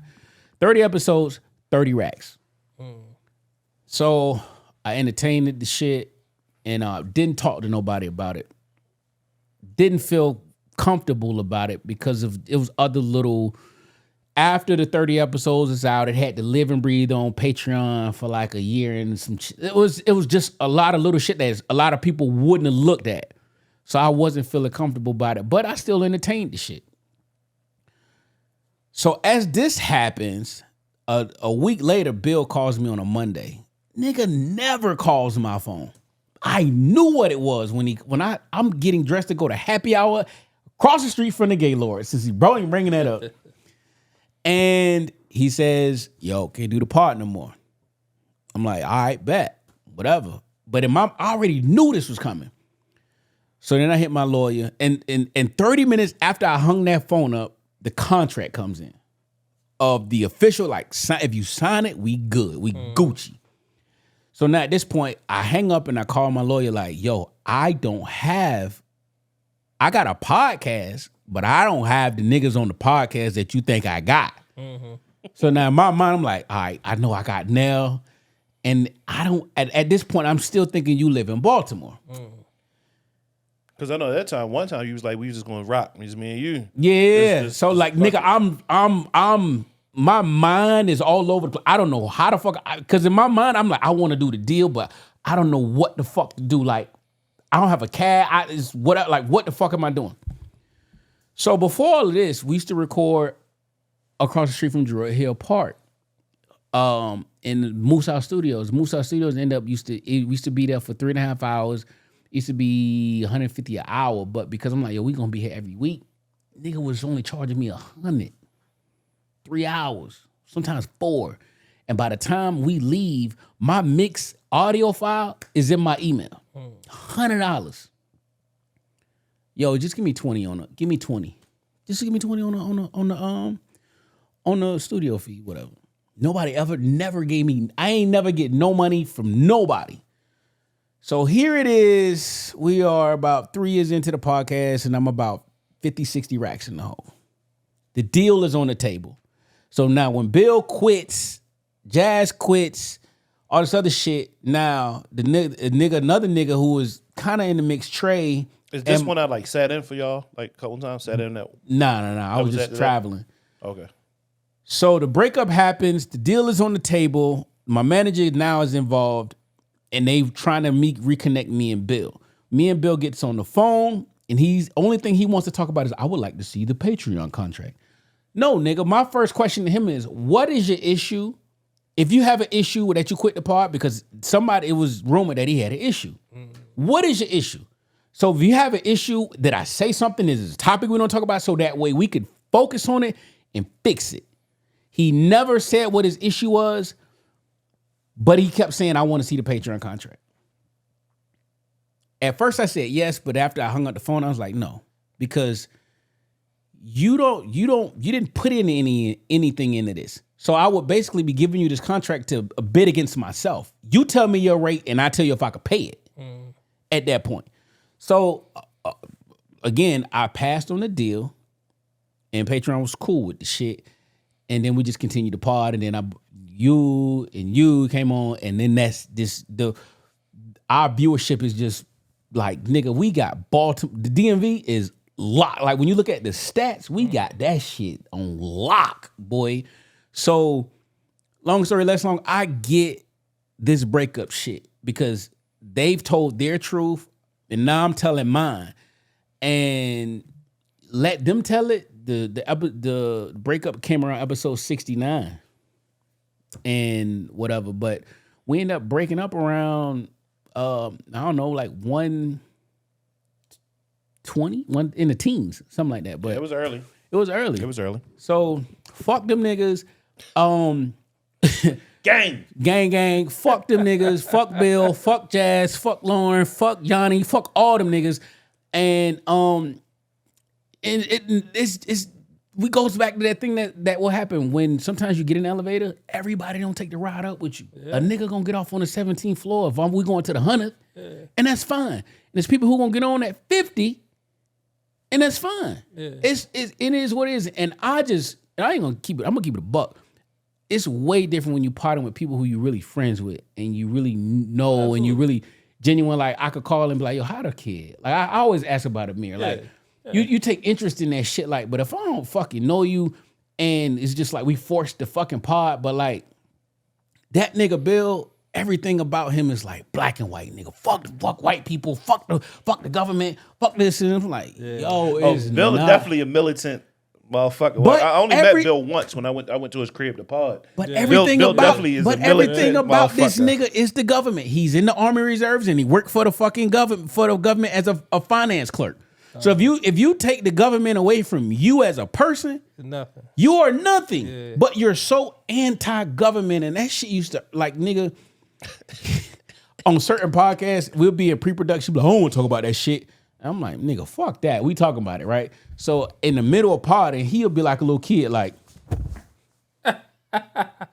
I'm like, I need to go back and watch it. You should. I used to always watch. I used to watch because Jay used to always go live. Yeah. So I used to always watch and say shit to him. That's when he's Black James Bond then. So I used to always comment or just watch the pod. We would real live have arguments. And my last thing before closing, during COVID, we was pretty safe. And him and Jazz were anti-vax. I'm like, nigga, fuck it. Like you got me. They got me. They got me with two jabs. I ain't getting another one. But they got me. But the crazy part, we was very safe. I'm going to get cuts. I ain't miss a cut during COVID. We podding during COVID. Nobody got COVID. The two niggas who didn't believe in COVID, guess who gave me COVID? Them niggas. Bill. The nigga who don't believe in fucking the vaccine was the nigga that gave me COVID. I'm flying, fucking bitches. I'm doing everything during COVID. I'm outside. But this nigga gave me COVID. I got my jab. I was outside too. That part. We was at Disney. We done all motherfucker. I was in Florida living my life. I'm buying 38 F seats sitting in 1B. Yeah, you know what I mean? Wow, that's crazy. This nigga gives me COVID. But anyway, I understand the podcast drama and what happens. Sometimes shit just don't work, man. And I'm gonna keep it a buck. We are vastly different on levels of money and everything, and just how we view fucking life. Mm-hmm. And that is just. And it was a smooth thing. So I was doing a pod, did a couple sit-ins, and at the time, there was so much shit going on in the Navy with like deaths and shit. And of course, you already knew Tay through me, talking from the sneakers and shit like that. I'm like, yo, Tay was in the Navy. Want to get Tay on this motherfucker? And it we just started messaging, messaging, and then Tay got on. It just like worked. Nah, the nigga posted. I'm like, PG County? What you doing out here? He's like, I live out That's here. when he moved up. We used to fuck with him, call him PG Tay. He wasn't being more Tay no So more. I'm like, yo, since you live out here, I think you was off there. You was like, I can't make it. I'm like, can you pull up? And he was like, yeah, I got you. And it was a wrap. It was a wrap, because like I said, it was so much shit going on in the Navy at the time. Like shit, I don't know. We ain't got nobody in the Navy, but I know Tay. Yeah, because we was still. It was crazy. It was still kind of like it was still COVID times. Yeah, and I was like, so it was the opportunity to get out the house. You know what I'm saying? Outside of like just doing family shit, but I was like, hell yeah, I pull up. And I was like, I always say it. Like, I'm gonna keep doing it. As long as it's fun, I'm gonna keep doing it. If it's fun, I'm gonna keep doing it. Yeah. You know what I'm saying? Like my little mean man, I'm just hanging out. You know what I'm saying? I just come hang out with my homies every week. You know what I'm saying? And that's how I like it. And it's not a job. You It's know not. what I'm saying? And it is a crazy thing. You know what's crazy? Because just like how we were last night on some shopping shit, that's basically how we all met. Yeah. Between me and Jay, social media. I seen Jay, he was doing the cart and shit for the sneakers and shit like that. Like, Killing the this bottom, motherfucker getting boy. everything. Like, fucking this nigga. He got, because he's showing his shoes and he carting shit. I'm like, man, fucking this nigga. Because I couldn't get a Yeezy to save that's my what life. we always say that shit. That's yeah. what Yeezy carts was like $600 a pair. I couldn't get a Yeezy to save my life. Somebody help me, please. Yeah, 'Cause that this fucking 13, 14 needed a fucking pair of Yeezys. Yeah. And then, of course, with you, then hanging down the shop, meeting you down the shop with Right, Birdo, which right. I met Birdo from off the gram, and going down there. So that shit was crazy that because we shop shoes and we came together just like that. And now look, niggas is family, and it's lit, and it's been going up since then, like seamlessly. Because when you have people who have other things going on in life and they have great things going on in life and they're not negative, you have shit like this. Like, yo, no one hate for what? Then we was on Kiff like, shit, nigga, I just copped this. Well, boy, look at this. Shit, I'm about to get that. Like, yo, you should buy this. Like, oh yeah? Yeah. Say less. That- All it took was one emoji, nigga. That shit. Gone. That's it. Like, it wasn't no, like, no, I'm a whole. I mean, of course, sometimes you want to hold shit back, but like, man, it's fucking clothes. Like, the fuck? Like, share the shit. And that's how the conversation went like that. Next thing you know, niggas showing confirmation. You know what I'm saying? Nigga, I pulled up the day. They're like, "Hey, did you buy that shit? Nigga, that should be in the mall. That shit, right. That shit be in the mall, my So nigga." that's how it be. I mean, that's how friendships would be. Like, it's just smooth. Like, Wait till y'all see it this just birthday shit just flows. Nothing part. forced. When we on the show, I mean, I know we going on and on, but like when we on the show, like that shit just flow. Like some of the shit be coming off the cuff, especially with me, and it shit just work. And I don't The real part is in our group chat. absolutely, but it's like we're down to talk about any and everything. Not even for the most part, we talk about any and every fucking thing. Yo, Like, we go through relationship problems and bounce it off of each other. I was venting last week. Like, the fuck? Yep. So shit happens. Shit happens. Yeah, we do but dumb friend shit too. Like, I have a Costco hoodie on today because Oh, don't worry. We gonna get to that. because of my friends. This You know nigga's, what I mean? So- you lucky I got a boom. We need cashiers, baggers. We need carts. I'll save it. I'll save it till we get to that part of the pod. But yeah. Yeah, So where but we yeah. at now, All right, Jeezy knee alone. man? I watched about 45 minutes of this interview. Man, Jeezy on the run. That nigga Jay Jenkins on the run. Jay You know what though? I couldn't get through his whole album. You is tripping. So all right, It's okay. it was the second half is better than the first. right. So I was intimidated by like it was 25, 26 tracks. It's a double album. It's crazy long, and I'm like, I'm me. I want to get in and get out. I want to get in. I want to hear what you got to say, and I kind of want to move on. And if I revisit you, then great. But for me to see 24, 25 tracks, I was just like, yo, I'm not gonna be able to do this because I listen to all my music for the most part in the car. And I'm in the house and I turn the music on. It's somewhat family friendly. It's probably like lo-fi shit like that with some jazz type shit. You know what I mean? So I can't play it in the house with the kid in there. I can, but I don't. Right? And so like, I was just like, yo, so like it's taking me 2 weeks to get through half of this album. And I'm like, yo, I'm never in the car that long. So again, I went on episode last week to say his book was amazing, a very amazing book. I still ain't got through it. It's a 4-hour listen because he's reading. And sometimes it's shit that you'll hear. You be like, wait. I gotta go back. Some of them Shorty Red stories, which I follow Shorty Red after the last podcast. I gotta unfollow that nigga because he had like Red, a chick. Crazy as shit, Yeah, bro. he is so mad Jeezy did shit and didn't put it include him. He's at like a chick like, Really? you doing better without me? That's how he come off. Yeah. But the Jeezy the long shit, which goes into the next question, got crazy because Jeezy said real niggas don't cheat. The comments is crazy on that. Lil Duval would have commented and posted his video for his old song, Black Men Don't Cheat. I think I understood where Jeezy was going. Please bust it down. So my interpretation of it is that basically like a real nigga is so invested with what he got going on, like he don't have time to cheat. You know what I mean? Like I'm invested in, I'm making money, I'm doing this, I'm doing that. I got time for you, and that's it. But I'm play devil's advocate. She has to be a princess. She has to be a Jimmy. She has to be a Jazz for that to happen, because Molly from the hood who stressing you out or worrying you about bullshit, you know what I'm saying? That don't happen with them type of women. You have to have either solo or you got to have a good support system. Yeah, I'm not, and Molly from the hood might be that one. I'm just saying. So I'm not excluding her from this. It's just got to be the right one. No, doesn't matter where she's from. Gotcha. It's just got to be the right one. She's got to be the one that's gonna be able to hold you down. So whatever position you in, if you a nigga out in the streets, you know what I'm saying, resident criminal, you can talk to this. You out here holding packs. You know what I'm saying? Like, is she gonna hold the gun for you? Right. You know what I'm saying? Like, but if that's that one. You know what I mean? Like, if she holding you down, like, I don't have time. I'm making money. I'm doing this. I'm making plays. You know what I'm saying? Like, I ain't got time to be out here fucking with this one and this one and this one. You know what I'm saying? And then coming home to you. No, I'm out here working. Whatever work your work is, you working, going home. True that. You You agree? I mean, no, I agree. I was trying to find. I was on.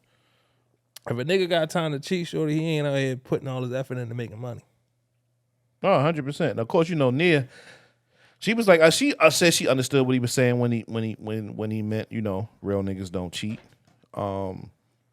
It just was funny when he said it, and then like the comment, I'm a comment guy, so I ran straight to the comment, and motherfuckers was gonna go like, what do you mean by that? I mean, then you had motherfuckers adding like Hove in it, like, well, shit, Hove cheated. What you saying? Hove ain't real. Ain't a real nigga. Hove cheated. Yeah, he did. Yeah, he Meek did. cheated. Hove cheated. Motherfucking what was it? Oh man, the R&B singer, the white dude. Robin Thicke. Robin Thicke cheated. Goddamn, like, oh, everybody cheated. I mean, but I think so. That's the difference. So you looking at entertainers, though. You looking at entertainers. So like, if Jeezy on his real nigga shit, if he talking about, I'm not talking about entertainer Jeezy. I'm talking about Jeezy. Jay Jenkins. Yeah, Jay Jenkins. When he was out here, In my mind, it's only one nigga. Did he cheat on Keisha Cole? Who? Jesus. Everybody cheating on Keisha Cole. Fuck you talking about, nigga? You heard them albums? It's only one nigga ain't cheat, but he's not a real nigga. Russell motherfucking Wilson. Look, he get to keep pumping babies and Sierra ass. Ain't no woman or no nigga above getting cheated on. But you know what I'm saying? But the thing about it is, to Jeezy's point, if you out here taking care of business, You ain't got time. fucking time to cheat. Yeah, That's what he's trying to say. You know what I'm saying? But you looking at these entertainers, like, yeah, this bitch is all in their face. You know, that's kind of part of their resume at this point, their job description. Like, I'm gonna get out here. I mean, every man gets to a point to his life. I mean, not saying like every man cheat, whatever, but you get to a point where, I forgot how the saying goes, like a child play with toys, you put the toys down, you become a man type shit, whatever, how that saying go. But like, after a while, you stop. That ain't what you want anymore. You don't want the chase. It's not about the chase. It's not about fucking a bunch of bitches and sawing your royal oats and all that shit. So you get done with that shit. So I can understand, like, when you get to a point in a certain age, it's like, yo, it just needed to stop. Because I'm glad you said that, because this is one of my randoms. At what age do men fully mature? Give me a number before I give you the answer. 35. Between 35 40. The answer is the informal research suggests men become mature around 43, and they say women become mature around 32. So it's about 10 years, 11 years apart. Yeah, I mean, I think 43. So that all aligns depends, you with know? Uncle Kev. And then everything, the numbers and the data, like men gain value as we get older.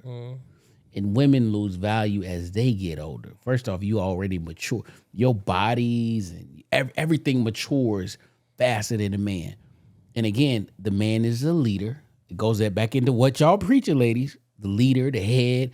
We don't gain footing and our roots are not rooted to be a firm fucking oak tree until our 40s. If you played your cards right. Right. You could be a early bloomer, a nigga that boom, and you in your 20s and you boxing. But if you looking at the traditional route, about 43. And now you hit that, bow. And I got nigga, I could get 21-year-olds, 25-year-olds, I can get 50-year-olds. Yeah. My pool is infinite. Yo, at that I look point. at shit like it's no way. Like, of course, I want to be married. Of course, I want to marry Jimmy. But like, butt in there? huh? It's a butt in there? No, it's not. No butts. No butts. Well, you sounded like No butts. But no, it's like it's no way that I could have been ready to marry anyone at a young age. Yeah. And I know I see on the gram, people get married 20s and 25, and like, wow. All right. Let's take this point. Let's take Darnell from Baltimore and let's put Darnell in Pensacola, Florida. You grew up in a small city, it's a military town. Your mindset would be changed because the city ain't your oyster. You're from a little city where like it's either the military or nothing, right? So let's say you took the route you took. Like, I'm gonna go to the streets. So you're like, I ain't fucking with these Navy niggas. I party with these niggas, but I ain't fucking with these Navy niggas, right? Well, your mindset changed because you're not from Baltimore. So your mindset is like, all right, well, I'm bigger than this little city. I gotta get out of here. How do you get out of here? You gotta do something. So I would ask you to answer this question, but take yourself out of Baltimore too. If you didn't live in a metro city, Right. So I can see. So my mom's family's from Petersburg, smallest town. Everybody know everybody. Everybody knows. Okay, perfect. Everybody knows everybody in the burg.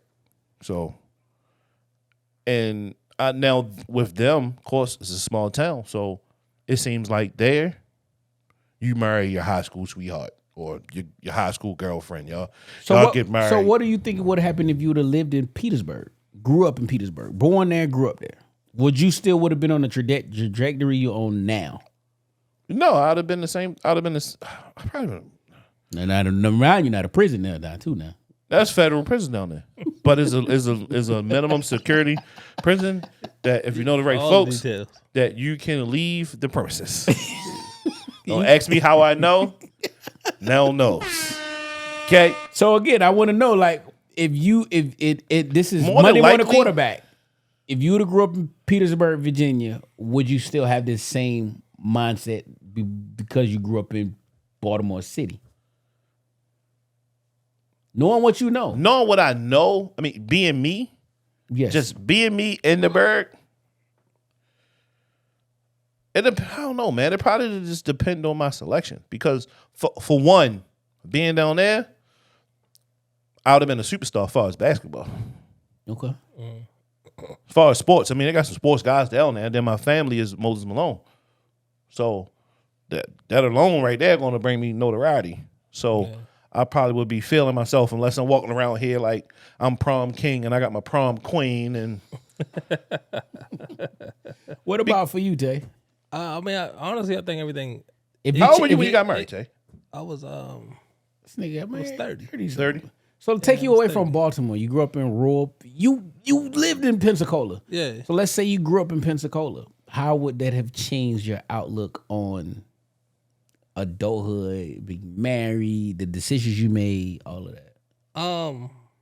Honestly, not. I don't think it would have changed much. And the reason I say this because we live in a different era now. If we talking 1950s, 60s, 70s, even early 80s, yeah, I think your bubble's a lot smaller. But we grew up in an age where the internet developed. You become more exposed to things easier, right? So you've been able to see what the outside world look like. So I think just me being inquisitive, I would have already established that I need to get outside of this bubble. But there's no way Camry Tay, living on Redwood Street Tay, would have been ready to marry Princess without going through those times. No. So I absolutely agree to that, right? And I told her, I said, her and I talk about this now. Like, I'm glad I met you when I met you, because had I met you any sooner, that this wouldn't have worked. And it wouldn't have worked because we didn't want it to work. It just wouldn't have been the right time. I wasn't where I needed to be as a man to be a man to you. You know what I'm saying? Like I was still doing dumb shit. Mm-hmm. I was doing dumb shit up until not too long ago. And I'm not talking about running out here and cheating and shit like that. I'm just talking about just doing dumb guy shit. Hey, babe, I'm going on a shot. Oh, I'm having drinks at the bar. Well, why the fuck you ain't called me? I didn't think I had to. You know what I'm saying? Like, still doing dumb guy shit, but it's just shit that we do. You know what I'm saying? But you mature out of some of that stuff. You know what I mean? Like, I'm not creeping off and going to see a chick, or I'm not running off to the strip club. This is not in me no more. You know what I'm saying? Mm-hmm. Like, so I've matured past that. Not to say I'm not perfect. You know what I mean? But I've matured past some of the stupid shit. Like, I know, okay, I'm not fucking doing that. You know what I mean? Like, I'm just not doing that no more. Gotcha. But yeah, no, I said I've to the day I'll admit that if I would have met her any sooner in my life, it probably wouldn't have worked out the way that it is today. It's reality. I mean, that's how I took my time to show them. She hate when I talk relationship, all shit. But anyway, like, me and Jimmy never would have been together if I didn't want to stick to my rules of how I wanted to be with her. So like with me, and I've told you guys before, if I had sex with a chick quick, it was done. It was over with. Mm-hmm. It was, I don't give a fuck. She could have had the best. I'd be like, ew, yuck, get out my house. Get out my bed. Ew, what the fuck did we just do? It's like, the cooties. That's it. But because I was like, nope.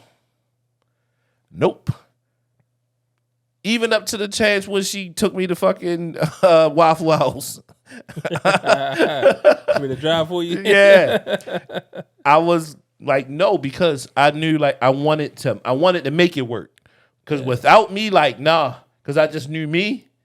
Like, nah, we gotta wait. Because anything quick. I ain't gonna value. But you had to get to that point, though. Absolutely. You had to get to that point as a man. But like, yo, you know what? I know what I'm looking for. Like, I know if she allowed me and to I do valued this, her that much to be like, let's wait. Like, no, because I could feel like, no, she's worth, like, me, like. That's you maturing as a man. That comes with that's wisdom. Yeah. That talking about 42. At 42, I ain't 42. You know what I'm saying? The only one nigga that's 42. And we talked about, he said 43 was the next number, right? Mm-hmm. So like we ain't, none of us got to that point. Yeah. You know what I'm saying? But every year we grow older, we grow wiser, right? So we don't make the mistakes we did as a child, right? As a man, we don't.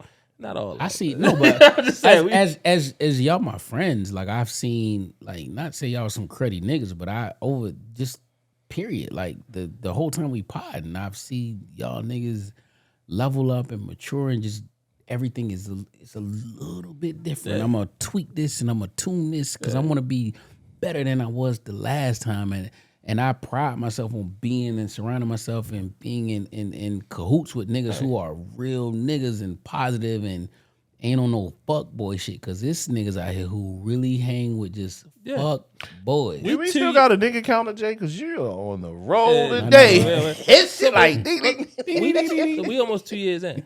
If you'd have met me the same man I was 2 years ago and I'm still the same nigga today, you probably got a problem. That part. Something about me had to change. Hopefully for the better, but something about me had to change. I ain't saying nigga no more this pod. That's a lie. But we got a lot of topics to get through. I know, right? Brother. We down there 2 hours in already. I know.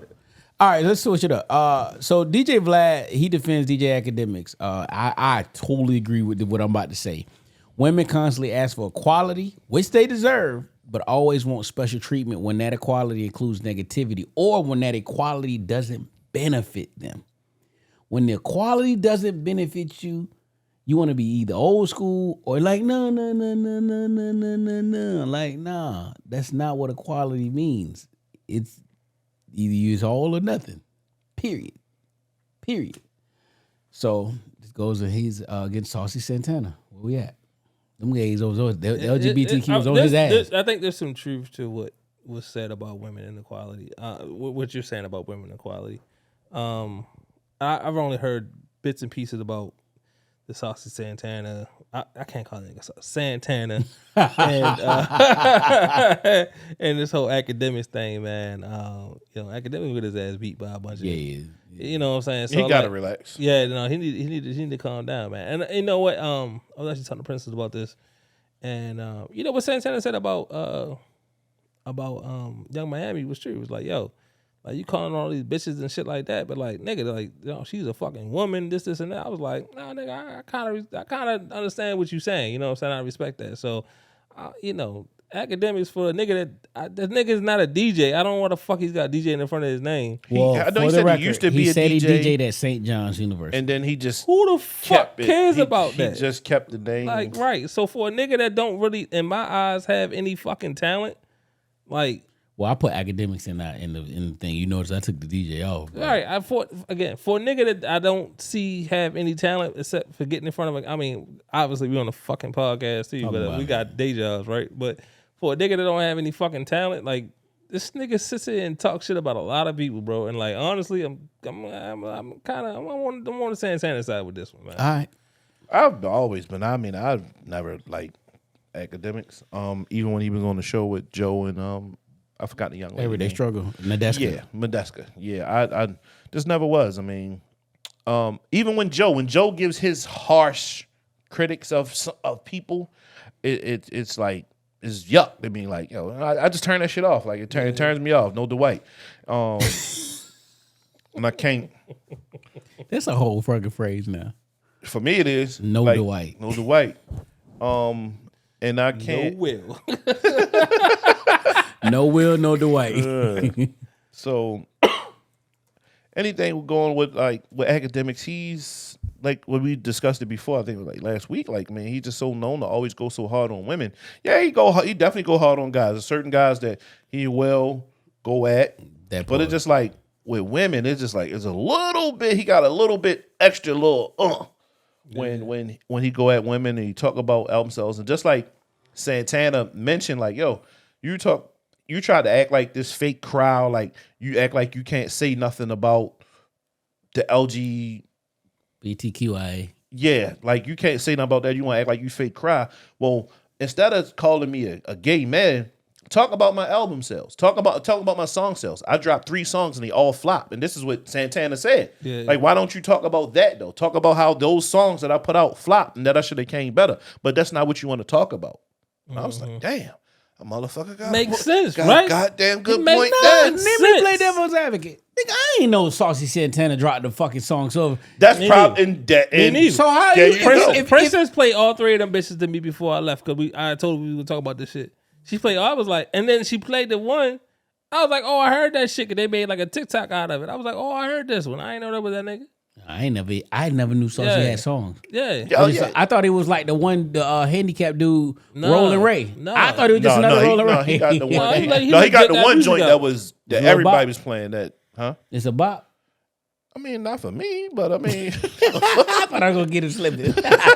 Princess knew that shit because she pulled him right the fuck up, and I was like, "Oh, okay." Like, all right. I mean, I would have never heard it. You know, she's like, "Oh yeah, niggas in the back perking and shit." I'm like, I definitely would have never saw that shit. No. But I mean, again, like to your point, like talk about that. You talk about me and the gay man, and I think he said it best. He's like, "You keep fucking around, I'm gonna beat you up and I'm gonna do it to you." I'm like, "Damn!" I said, "Hey, nigga." But the crazy thing, this motherfucker Saucy didn't drop 1, 2, 3. Motherfucker dropped 3 albums in 2020, an album and 2 albums in 2021.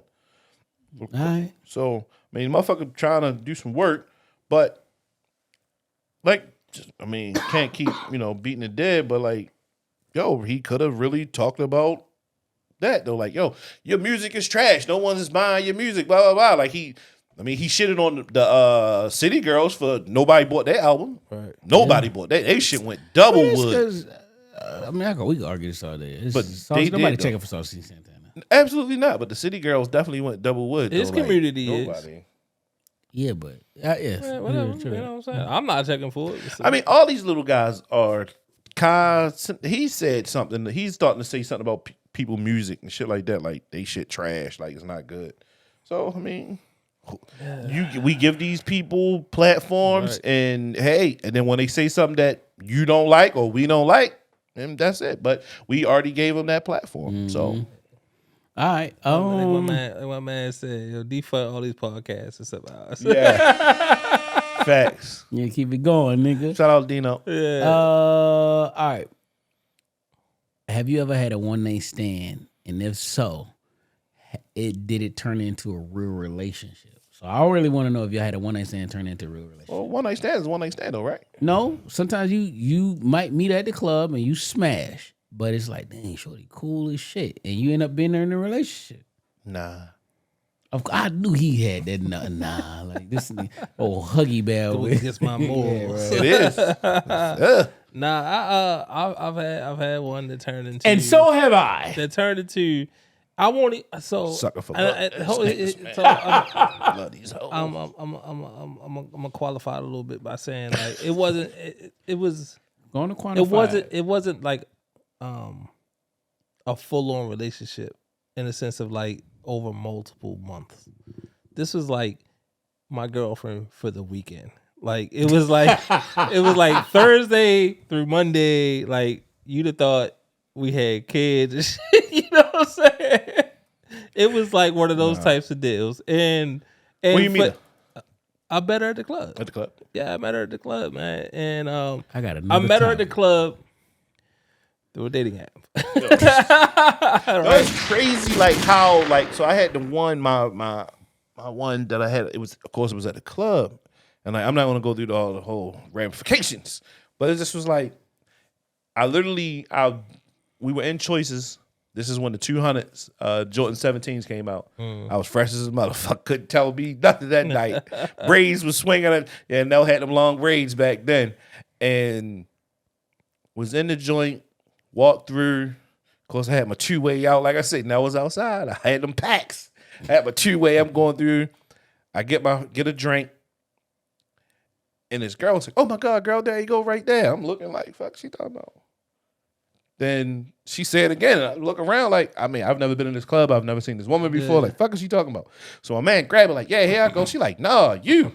I promise you. I look back again. Like, I'm not even on arrogant shit. Like, what the fuck is she talking about? She's like, you with them, right? I'm like, yeah. So we get to talking. She's like, can you dance? I'm like, yeah. She was like, if you can dance, you can fuck. Well, wait a minute. Let me take my shoes off then. I'm on that dance floor barefoot in 1942. Yeah, I mean that shit was wild. I was like, wow. Like, I mean, course, I'm 19. This is Choices, so you're supposed to be like 25 or 30 or some shit like that. They paid like $100 to get me in the club. Choices So days. yeah, this is like I say, Jordan, the suitcase, the white and red ones just had came out that Saturday. And I was there, and that shit just was crazy. Like how it happened. It was like at the club, whatever. And I never got a name. So like, I mean, I got a name. Like I drop her off, and I'm like, what the fuck is like? What is your name? Like she halfway down she said her name. I'm like, what's your number? And she like yell it out. I'm like, bet. You ain't get it. Ain't get it. Fuck it. Yeah. All right. So on the heels of that relationship question, are any what's what I want to ask you? All right, are there any self-serving things in life you refuse to share, talk about your partner with? No, not really. Like with Jimmy, that's like my best friend. So I tell Jimmy everything for real. All right, you say that. Put a pin in that. I want to get this because this is secondary. So my reading comprehension was off on that question. I was like, Are there any self-serving things in life that you refuse to share or talk up to your partner about? So is anything that goes on in your life, whether it's childhood trauma, because I'm gonna get to that, or just anything, you be like, nah, I ain't bringing it up to you. I normally just I don't burden my wife with anything that I feel like it's gonna impact her. So basically, you hold off on emotional, and you hold off on what? I forgot. All right. So the second question is, are you open about your financials 100% in your relationship? I asked that first one to see if you open up to your spouse, to your girl. Now, is you open up you did like Joe Budden, you open up the books? You have to. Yeah. I mean, I tell her if I got it, I got it. I don't. Like, no, not today. No, not this one. It's an uncomfortable conversation. If you're not all the way right, particularly when you got to go through what I consider like life changing purchases, houses and shit. I ain't talking about fucking cars, but see, that's the thing. Like, so we haven't got to that point yet. But like the easy shit, like, oh, I want money for this. Oh, I want these fucking Fendi boots. Like, okay. Nah, that's life. That part right there is like I'm talking easy. about the fucking the checks are continuing to go. Well, yeah, I mean, because bills like, are continuing to pay, but it's like, all right, where you at? Where I'm at? They're like, you like, so yo, I'm because we work so much, it ain't like we hiding. So if we leave it out the house, it's like you're lying or some shit like that. So I know what she make, and I know what she make, and I know what she make when she make an OT. So like I say, you know what she's spending though. I know what she's spending too. I mean, I get home before her, and I mean, I get them ring alarms. Nah, unless she get that shit sent to the crib. It ain't the same. I'm just unless she get that shit sent to her mama crib. Yeah, that a couple little Amazon package. I'm saying. But no, she shops, but she is way different from what she. Yeah. You said what? What's the question? That's what them credit cards look like and shit like that. You know what I'm saying? Like before, when in the beginning though, Jimmy ain't give a fuck. Nigga, she was shopping. She was fuck that shit. She saw it. She was copying. I'd say now because like I mean shit is different now, but like now she like fuck no. She just be chills though. She don't go. She'll mention it to me because now it's like she throwing me the oop like I want that. Mm-hmm. Yeah, but then what do you say? Because sometimes this shit. Sometimes I say no. It's sometimes it gotta be more. Sometimes more often it's gotta be like no. It's not what we. Yeah, absolutely. I won't put my little business in the street, but I had an argument the other day because I'm like, yo, listen, I pay for your hat, nails, whatever you want to do. So I bet. Here's the Apple Card, whatever. Take the hard card, the titanium. Ding ding. Nigga walking out the door, mind you, I'm about to catch a flight Friday. She walking out the door like, yo, I'm about to get my hair done $600 to $800. Oh, you not charging that to my card? What you mean? I got it, but you're not charging that $600 to $800 for a hairdo. We ain't talking about a wig install. No, I know what wigs cost. Yeah. That's medium low on wig time. You getting your hair done. $600 to $800 on the Apple Card? She getting that blowout for the Dominicans, Poppy. We not. You not charging that to my car? So he should go, nigga. I could buy the whole motherfucking salon, nigga, 3 times if I. Then go do that. No, I don't give a fuck if you can buy it. You're not gonna charge my car $600 to $800. So that shit was a whole fucking blowout, which is what spawned these all these other questions because it's like. Yo, it was a total big misunderstanding and a big ass blowout over some shit because I'm like, yo, fam, that is just fiscally but that's one not thing responsible. I mean, I love about Jimmy. I mean, she got her own, so it ain't like she always in my pocket though. It don't matter. I know, absolutely, but no. If we are one, no, that shit do matter. Because if a person is constantly, your partner is constantly in your pocket, no matter how much that shit costs, from hair, nails, to shoes, to trips, to dinner.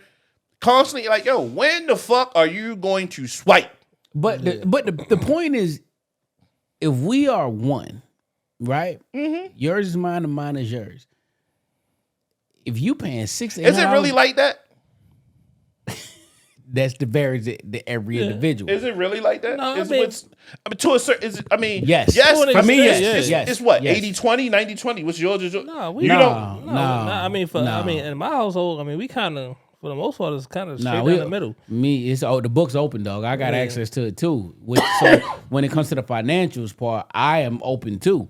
So she know. But when it comes, I'm just on some shit like that's like me saying, "Oh man, I'm gonna pay $150 to get my haircut every 2 days because Donnie can do it." That's fucking financially irresponsible. So to get a hairdo for $600 to $800, no, fuck that. It's for I you, ain't Poppy. condoning it. I ain't huh? It's for you, Poppy. No, that what she tried to say too. No, it ain't for me. It ain't for me. No, it ain't for me. I'm gonna be in Atlanta this weekend, so you know what I'm saying. That's what I told her. It ain't for me. Yeah, You gonna slap that shit out? My Like, wife got, but she get her hair done. Like normally, that's on her. Like when I get my hair cut, and I get my boy's hair cut, that's on me. You know what I'm saying? part. Like that's That part. that you getting facials, you get your nails done. That's all. Like that's cool. Like all right, go get it done. I'm like if you in the rare occasion she asks, like okay, but like she don't ask. but it ain't no But she $600 don't, like- $800. No, I mean, like, of course. no, it is. I just don't know about it because she just pays for it. Oh, yeah. I just don't know about it. I Like ain't I don't know, want. man. She don't ask me for shit like that. So here's my last one of the relationship questions. Have you or do you talk about family trauma to your old lady? Yes. Yeah.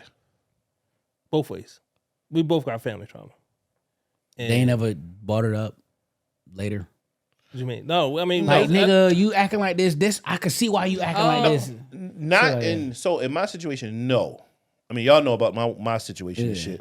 But like, so of course, like, no, she wouldn't do that for that. But like, sometimes I will say this: I am fearful to kind of sort of may say certain things because I really don't want it thrown in my face in an argument or something later. So I probably would keep it to myself just because of that. Right. Cause like I don't want to hear that shit. So I'll just it's not a burden enough on my heart that I need to get it out to her. So if I feel as though not even just her, like my mom or anybody or you guys, that I could just keep it to myself, then I just will. So it just won't come back to haunt me, like, period. True that. yeah, I'm pretty cool with that shit. Like I don't really give a fuck. I keep my spirit pretty neutral. Like when I don't let shit bother me like that. So shit happened in the past. Me talking about it and burdening you with it ain't gonna fucking change it. Right. But I do like if for her, for example, if she had something going on in our life and it was impacting her and we'll talk through that type of stuff. And if it's the same for me, I felt like it was bothering me to the point where like it was impacting our relationship, I might want to work through it. But if it's just something that's on me, but it ain't really like it ain't impacting her, man, fuck that shit. All right. I'm gonna get to some randoms then. Yeah. Ready? Let me get some soda real quick, D. You take a break? Let's take a break. All right. And we are back. Ty was dying laughing. He had hit me like, yo, when Jay came back, we are back off that shit. I showed everybody that shit. Listen, yo. I had to laugh that good in a long time. That's just, I got a dookie. Yeah. I was just legit. I ain't Or the dick box, the mystery dick box. Yeah, He was like, and then when the artwork came, he was like, all right, guys, good.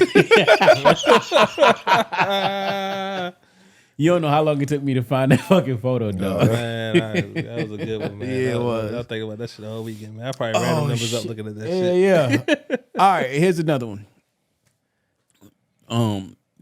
Do strippers dookie at work? Probably. Yeah, I'm sure. well, I hope so. Nah. I don't know. I mean, Nah. I don't know. I don't care how good you wipe, unless you showering.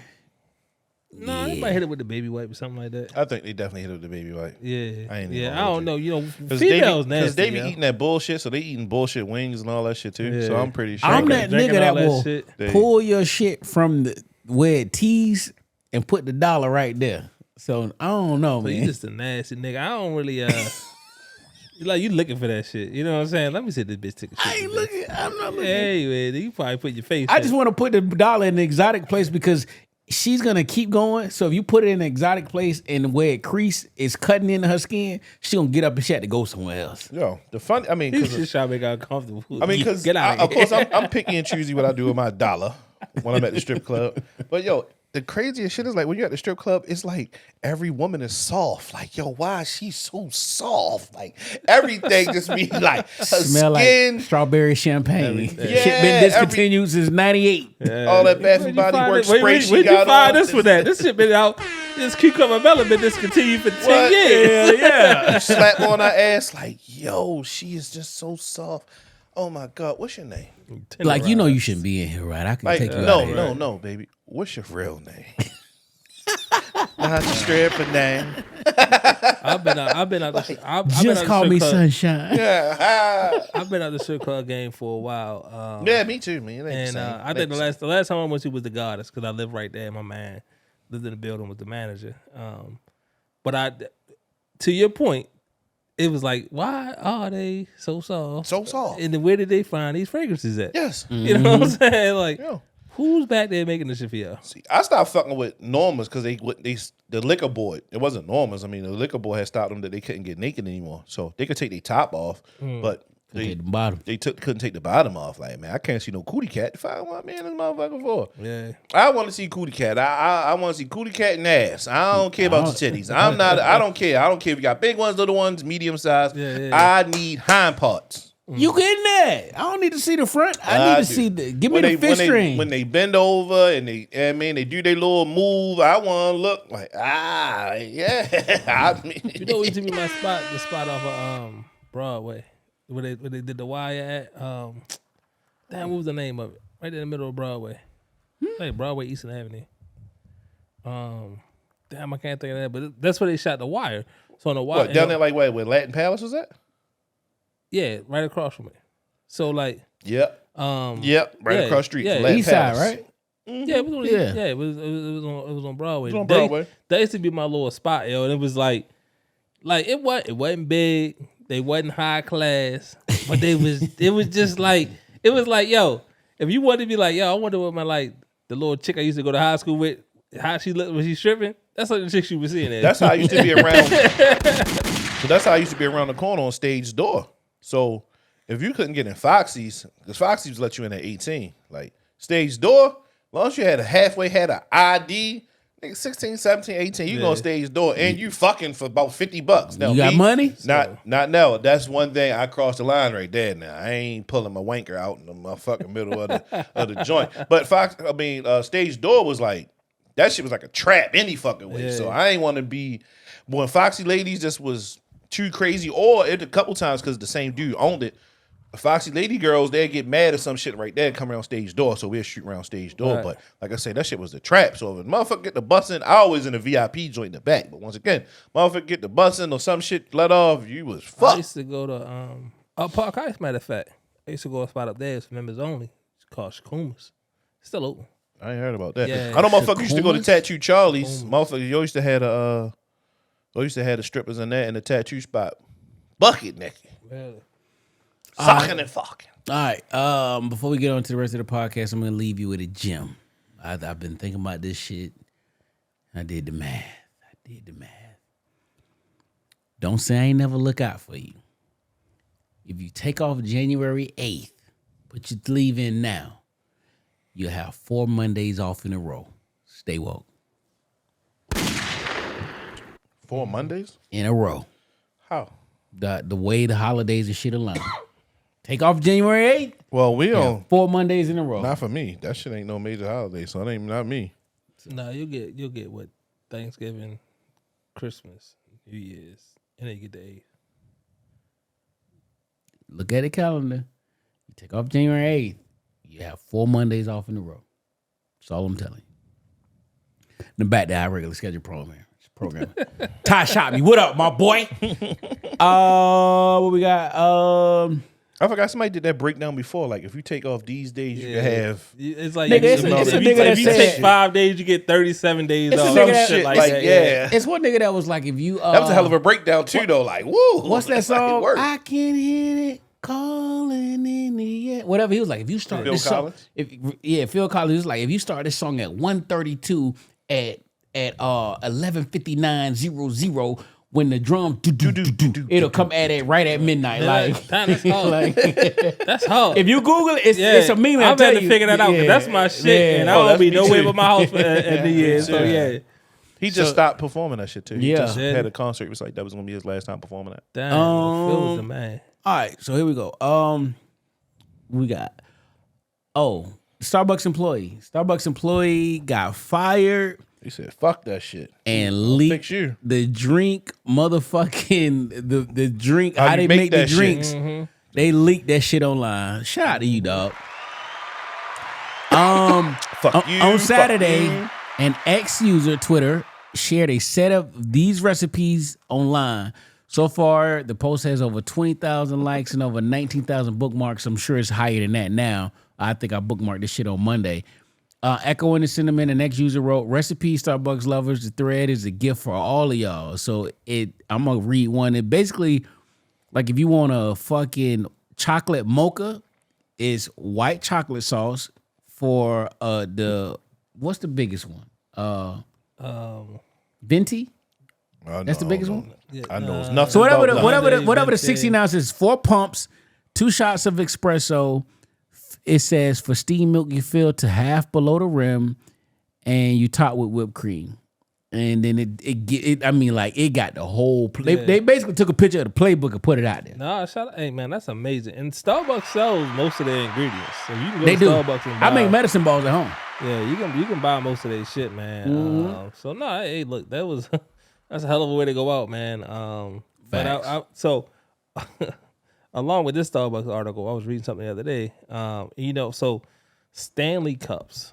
Stanley Cups. And every soccer mom, every yoga chick has got a Stanley Cup, to include my wife, right? She's got a Stanley Cup.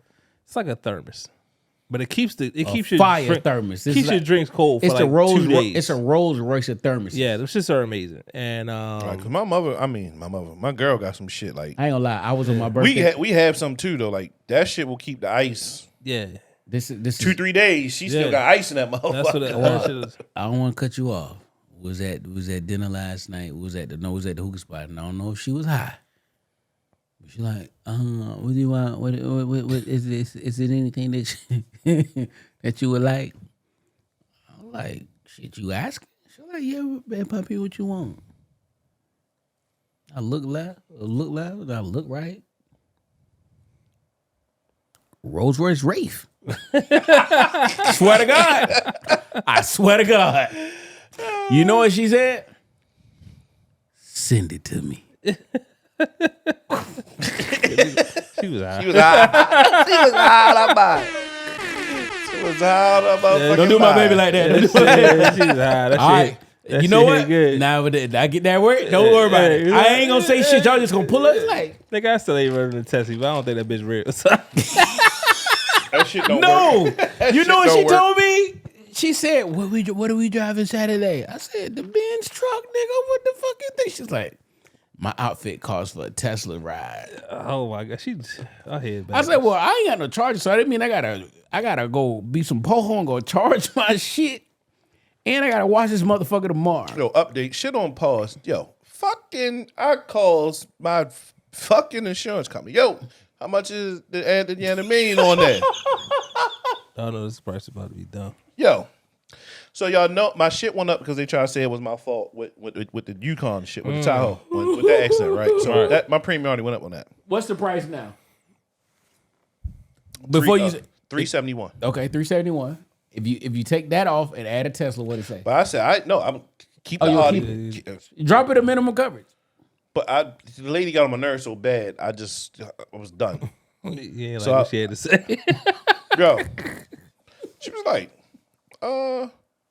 looks like it'll probably come up to $1,450 Wow. A month? a month. Wow, nigga. You better go to USA, dog. I'll put you on my policy, They guys. was going to Damn. add $1,100. Wow. I was like, what? Nigga, I got Dewey, nigga. That shit ain't that. Yo, yeah. Like, More than my car payment would be? Yo, fam, That's you crazy. might want to shop that because Oh no, we gonna pause. She was like, so would you like, bitch? Are you crazy? Why she are was you like, still excuse talking to me? me? would you like to purchase now? Yeah, I was like, bitch, are you crazy? She was like, excuse me. I beg your pardon, bitch. You heard what I said. That's why your shit high, nigga. You ain't got no phone tag. Yo, I know this shit recorded. They should hear me. The fuck? The fuck? The fuck? Yeah, I hope your supervisor hear this shit. Yeah, This bitch better call me right back. No, get your rate nigga on the line. 1100. Like she like, well, are you in any type of like groups or clubs? No. I'm not a mason. I'm not a plumber. I'm a fucking truck driver or a manager who just won the Tessie. It's nothing we can do. It's Who you with? Allstate. Fuck that. Change that. Yeah, man, you better I get was in like, general, nigga, I'm about to call Shaq. Nigga, hey, better Shaq, get in general, I need to nigga. get You with the better general, call nigga. I You say, better call the I'm general. about to call the general, Yo, boy. fuck Yo, that. they said That's 1100. crazy. Jimmy said, what? She said, oh, nah, we're going to have to figure something out. I Yeah. said, yeah, Tessie on hold till we figure something Yeah, out. What in the fuck? Yeah, nah. That's Even crazy. USA, hey, I feel like my rates is high with a bike and two cars. I'm floating around 400, and I still let me feel tell like y'all- I'm playing. They playing with me. So I had my insurance with Geico since I was 18, right? No accidents, no nothing. So my Marquise had caught on fire. So of course I've never not had insurance. So I didn't know. And no one told me at Geico that they should just suspend it for a while till I find a car. So my mother was with Geico After the fire, after the fire. they supposed. I didn't even know that they supposed to suspend it. They should, yes. So you don't lose your credit. So what happened was, so I've been with them from 18 till I was like 30. Okay. Okay. Shit, later than that, I was 30, geez, like 32, 33, whatever. I don't know. Even longer than that. Shit. 12 years. So the car catch on fire. My mom had multiple whips. I started driving my mom's van. So my mom was like, she need the van. I was like, bet. So I went and copped the black Subaru. Okay. Went to go put full coverage on there.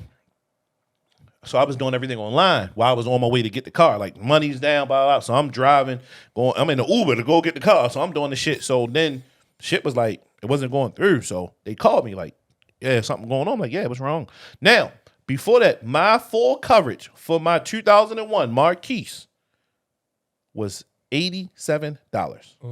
My shit kept dropping because, for one, I had the Harford County address. For two, I had no accidents, no nothing. And it said Everything is perfect. It's the Marquise. It's Marquise. $87, full coverage. Okay. Get the Subaru. They was like, oh, your rate is higher. Why?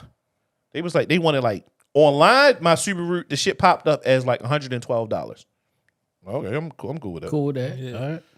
They was like, oh, nah, it's going to be $270 something. Why? Whoa. We doubled now. Why? Because you lost your basically seniority when you canceled your insurance. But I'm like, well, no one told me this. Yeah. I'm like, look at my payment history. I've never been late or missed a payment in my life. Let me talk to your manager. Let me talk to your manager. Let me talk to your manager. Like, I'm going off on Geico. Like, yo, you got to be crazy. So I left Geico, and that's how I ended up with Allstate. But of course, with them, it's like starting over with Geico. I just was so pissed I'm getting away from these whores. Yeah. Because I'm like, yo, no one told me this. That's crazy. No one told me that I should have had my shit should have got just suspended Right. till I found the car. Right. Yeah. And then I'd have just kicked in and I'd have just got my regular rates. I'd have still been with Geico. But fuck them. Fuck Geico. Nigga. Fuck. You think I'm pissed about them fucking Jimmy Seafood, nigga. Fuck Geico. They can suck my man. Horse. I got USA. Yeah, me too. We got it. Yeah, because before that I had something else. Actually, before then I was on the. I was just. It was easy just to keep my. I was on my parents' shit, and I would just pay them. You know what I'm saying? Because they had And that's how it started. multi-car. That's how I started with Geico. Yeah. With my mom being on her policy. And then she was like, all right, you got to get off your mind. You get on yours. I was like, Yeah. that. But that's when I bought the lac. I'm like, all right, I'll get on my. Once you get married, you gotta kind of like, Then you gotta like, all right, whatever. We gotta go be a family. With I think everything. with Jimmy, I think that's what Jimmy with now though. I think she with USAA. You better move over. We got everything with USA. Fucking all of them. No, one more. No, I'm lying. Used to be. But like the homeowners insurance, all that shit to USA. All that shit. Nah, I've had to fucking. I told you about my homeowners insurance shit. That shit was. Yeah. Because the way this house built, they was on some wild shit. Like, but yeah. Horse. Yeah. Tyson's Corner. So if y'all not from the DMV area, listeners, Tyson's Corner is our like Galleria. Let's do it. It's Creme de la creme. There are other high end places to shop, but this is the one spot that has them all in one, and you can go and do other low end shopping as well. Tyson's too. Yeah. So listen, there is a TJ Maxx or Marshalls in Tyson's Corner that sells Gucci. It's one or two. I forgot. And it's not called. It's not at the mall. It's outside the mall. It is not in the mall, and it is not like it's. I don't know if it's a TJ Maxx or Marshalls, but it's how it's called TJ Maxx Marshalls. It's called TJ Maxx or Marshalls, and it's another name attached to the name because they sell high end shit. Mm. So anything that don't sell in the mall goes to that particular store in Tyson's Corner. But anyway, Tyson's Corner will now allow public drinking while shopping for a new program. Yo, cheers. Yeah. Cheers to that shit. I go to Tyson's Corner because they got Nordstrom's, they got Saks, so you can get your Sergio Tacchini or motherfucking Purple Label, any high-end shit you want other than a Costco hoodie. You can get that. Yeah, you can get that at Tyson's Corner. Like, Tyson's is Tyson. Shout out to Behar. Bahar. We go there for... Wife goes there to shop. She buys all that high end shit. Yeah. I just go there to go furniture shopping. So I go to Restoration. Hardware. Outlet is out there. Ain't no fucking outlets, my boy. Know what outlet at? You told me what outlet was. There's an outlet. You said Virginia. It's in Leesburg. Okay, Leesburg. Yeah. Oh, shout out to Restoration Hardware because without them, boy, I wouldn't be able to go shit in Jersey. Yeah.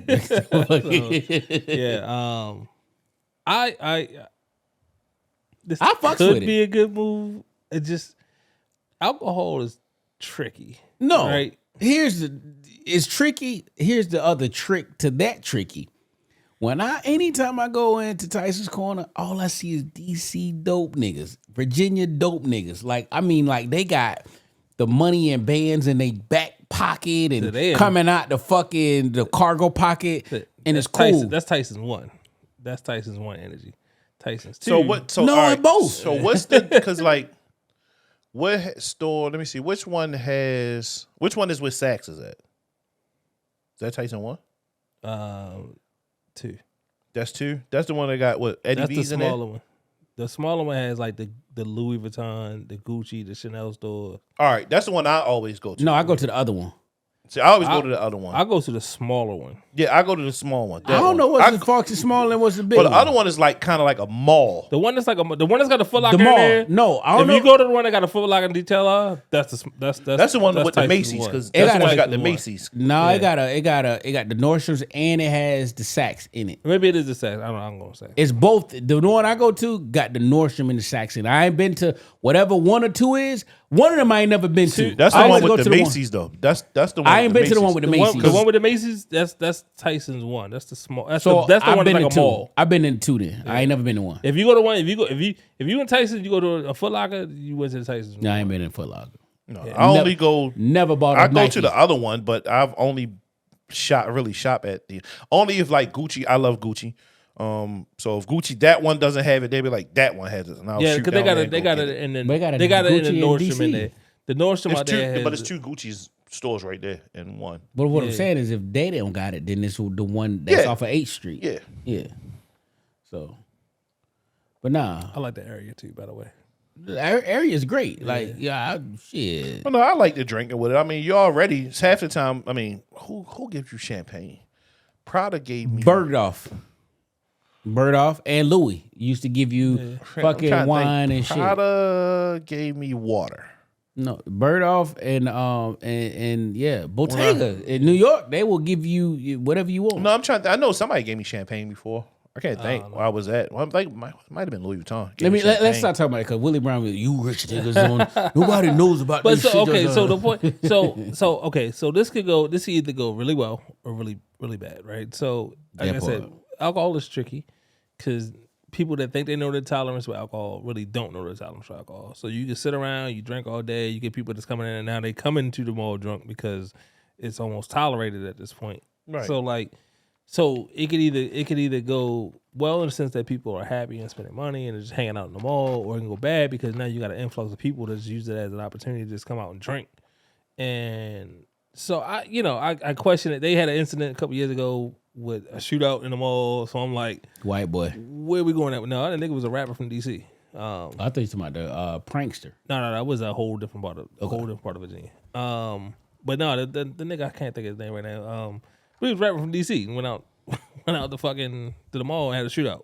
You know what I'm saying? Shooting niggas in the mall. So I'm like, all right, maybe alcohol wasn't an influence, but what if they had alcohol? What if more people had alcohol? You know what I'm saying? So now you got a bunch of people drinking, potentially now they drunk, and now they in the mall acting up. So, I think it was.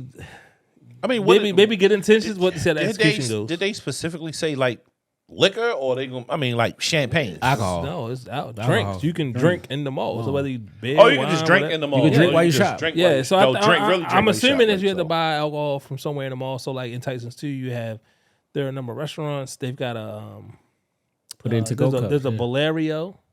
Right, so it's like Bolario's like at the bowling, the arcade. They got a bar in there and shit like that. So I'm assuming that you can go in places like that. I think the pizza spot sell beer. Do the pizza spot upstairs sell beer? I think they sell beer. I've never been that high. I know what you're talking about though. In the food they court got the pizza. Matter of fact, there's a spot next door. It's a bar. Yeah. So they I'm sell. assuming you can go up there and you can buy a drink and they probably give you like some type of plastic to go cup and you can walk around with it. So now here's so to further that. Updated on 11/2/2023, the sip and stroll trend has arrived at Tyson's Corner. The DC region largest mall launched a Shop with a Twist initiative, letting visitors 21 and older drink alcoholic beverages from participating restaurants while shopping in common areas. Yeah. So you got the one restaurant that's upstairs. So I mean, there's a lot of places to drink from in that mall. No, I mean, so there'll be no shortage of places you can buy a drink from. Pow. Here's the challenge, right? So now I'm drinking. I've been drinking. I've been in the mall for a couple hours now. Now I'm strolling in fucking Chanel and Louis. And that's what I'm drunk. Now I'm spilling shit in fucking Chanel and Louis. Belligerent. You know what I'm saying? Not even that part. Because you just might be a dissy white chick walking around. I shouldn't say that. That sounds racist. You just might be a dissy chick walking around. Now you little drunk, little tipsy. You might got a bag on you. But you spilling now. So now you spilling in these fucking high-end stores and you ruining merchandise. Who's liable for that? Now, I'm not paying for that shit. Yeah. These motherfuckers said I could drink all day. That's their fault. You know what I'm saying? You let me in. So I'm thinking the secondary tertiary effects of this walking around drinking all day. And I'm like, again, good intentions. We'll have to see what the execution looks like. I mean personally, because I love shopping there anyway, but like I don't really see the purpose in it. I don't see if it's going to make you spend more recklessly when you go there. I bought that shit drunk yesterday on the group chat. That nigga said, buy that shit, Jay. Nigga, say less. Purchase. Spent my whole little allowance, and that's not what I had my allowance for this week. No, it does. I mean, I really need to buy that shit I always say, like, I'd be so hurt if that size gone. Like, I really need to buy it. I spend the most money leaving this podcast. We just sat around, we talk shit, we drank a little bit. Yeah. I'll go home. Don't let it be a pay week when I got a little extra funds to fuck up. Oh, yeah, I'll go home. Case in point, the PlayStation store had new control. Everybody who played PlayStation always need a new controller. Drift is a thing on fucking PlayStation. I don't give a fuck if you don't drop it or not. If you play, you're going to have drift. The LeBron edition controller was on sale for $39. I put 2 in the cart. I was like, I'll pay for that shit tomorrow. Woke up, out of stock. Yeah, you're like, damn it, the boy. Don't do it now. If you're gonna buy it, you better buy it now. Don't this shit look like oversized though? That's not the hoodie, of course, but it's slightly oversized. I mean, he might be wearing a larger size. than he should. I don't know if you want to wait till I get my extra large in, and I can tell you how it I'm fit. telling you, I buy all 2X from Gift. It fits me well. I think you should buy a 2X. The Bird-Off, matter of fact, the Bird-Off collection was a nigga from Sopranos, right? No. Okay. So No, Bergerdorf Goodman Ronnie does a collab with them every year. Yeah, Bergerdorf but I is thought from the New nigga York. from Sopranos, the That shit from 1900s. I looked up because I was talking to my man Berto yesterday and at work. I'm like, yo, I know the name Bergerdorf Goodman, but it's like I just don't know It's a what department it store. is. Yeah, it's a department store, but like they literally from the 1900s, 1901. They started in New York. Bird-Off is the shit. Like, God, Yeah, so he does a collab with them. Yeah. He does. I won't call it a collab, but he does pieces with them every year and puts. I fucks with and Bird it's Off. like a dual branding. Bird-Off is So that's why I said when I seen that sweatsuit, I was like, I gotta get this piece. Listen, that hoodie is not getting no wait time. It's getting worn. God damn it. We about to get ready to get up out of here. We're gonna skip the Instagram. We're gonna finally let you disable red receipts.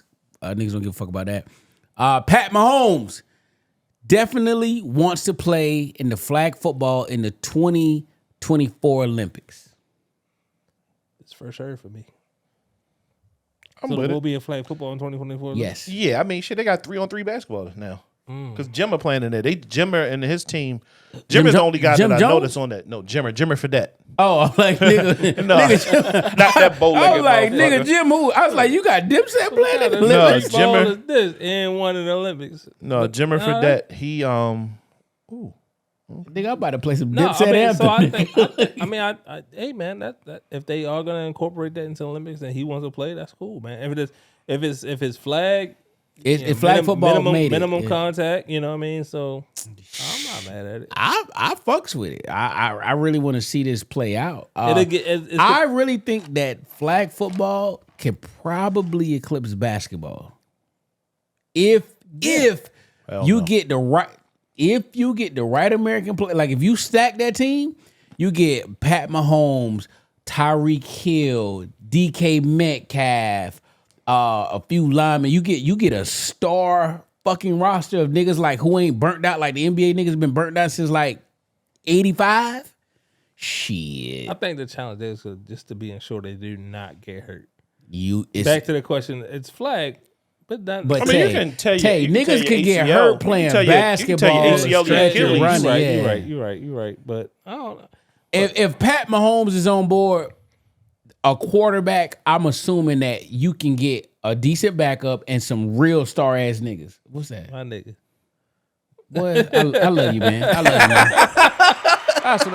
I love when my friends just fucking yes. That's all I'm gonna say. charge it to the game. Charge it to the game. Last one.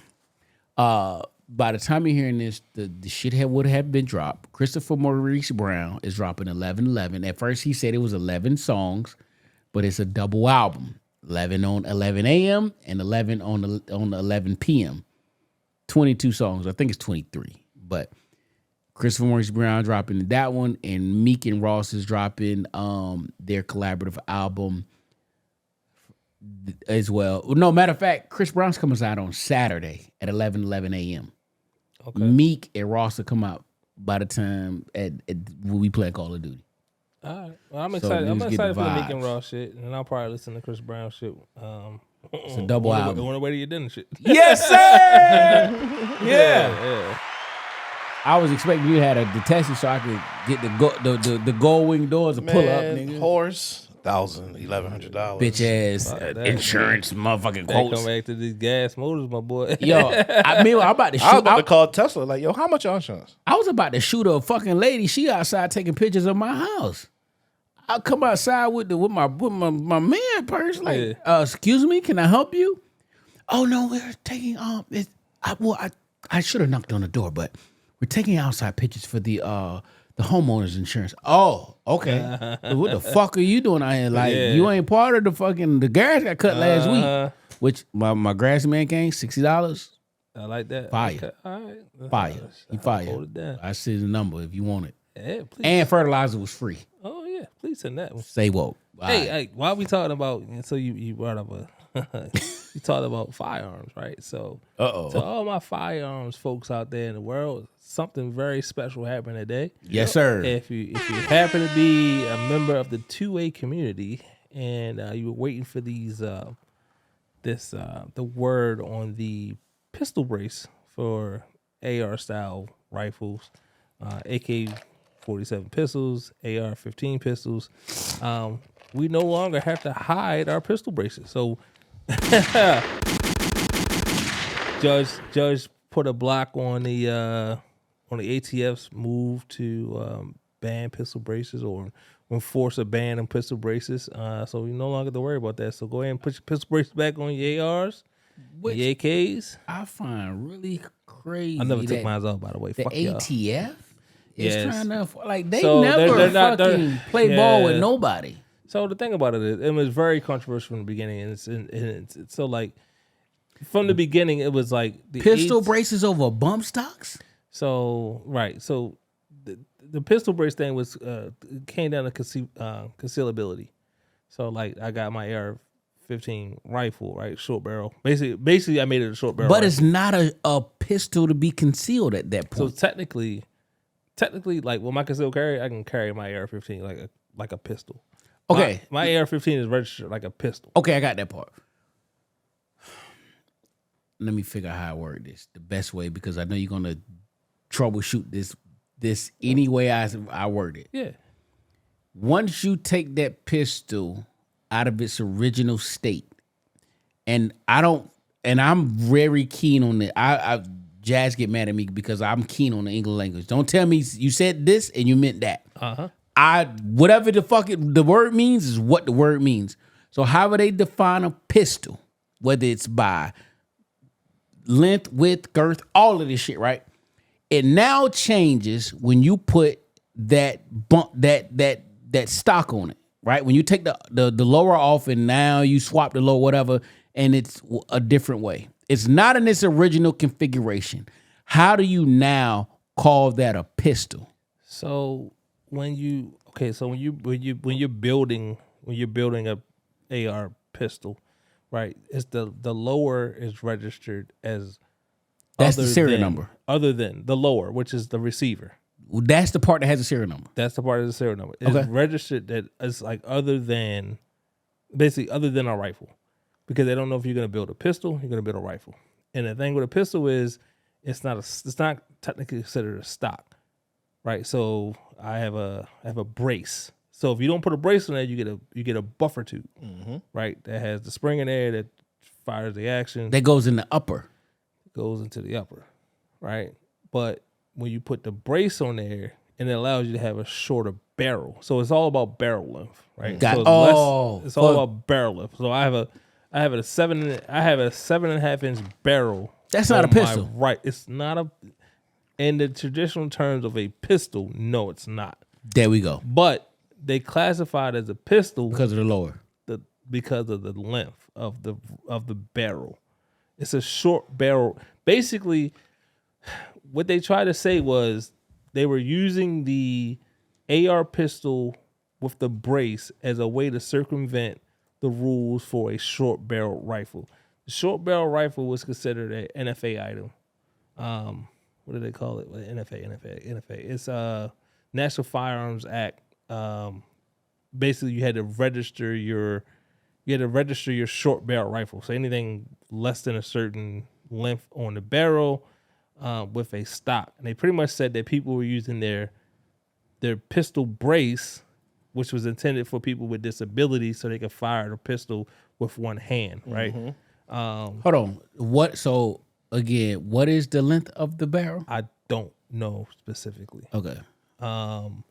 But like mine is just 7.5 inches. So I would assume it's probably anything less than like 9 or 10 inches, something like that. Is probably what they would. It's less than like 14.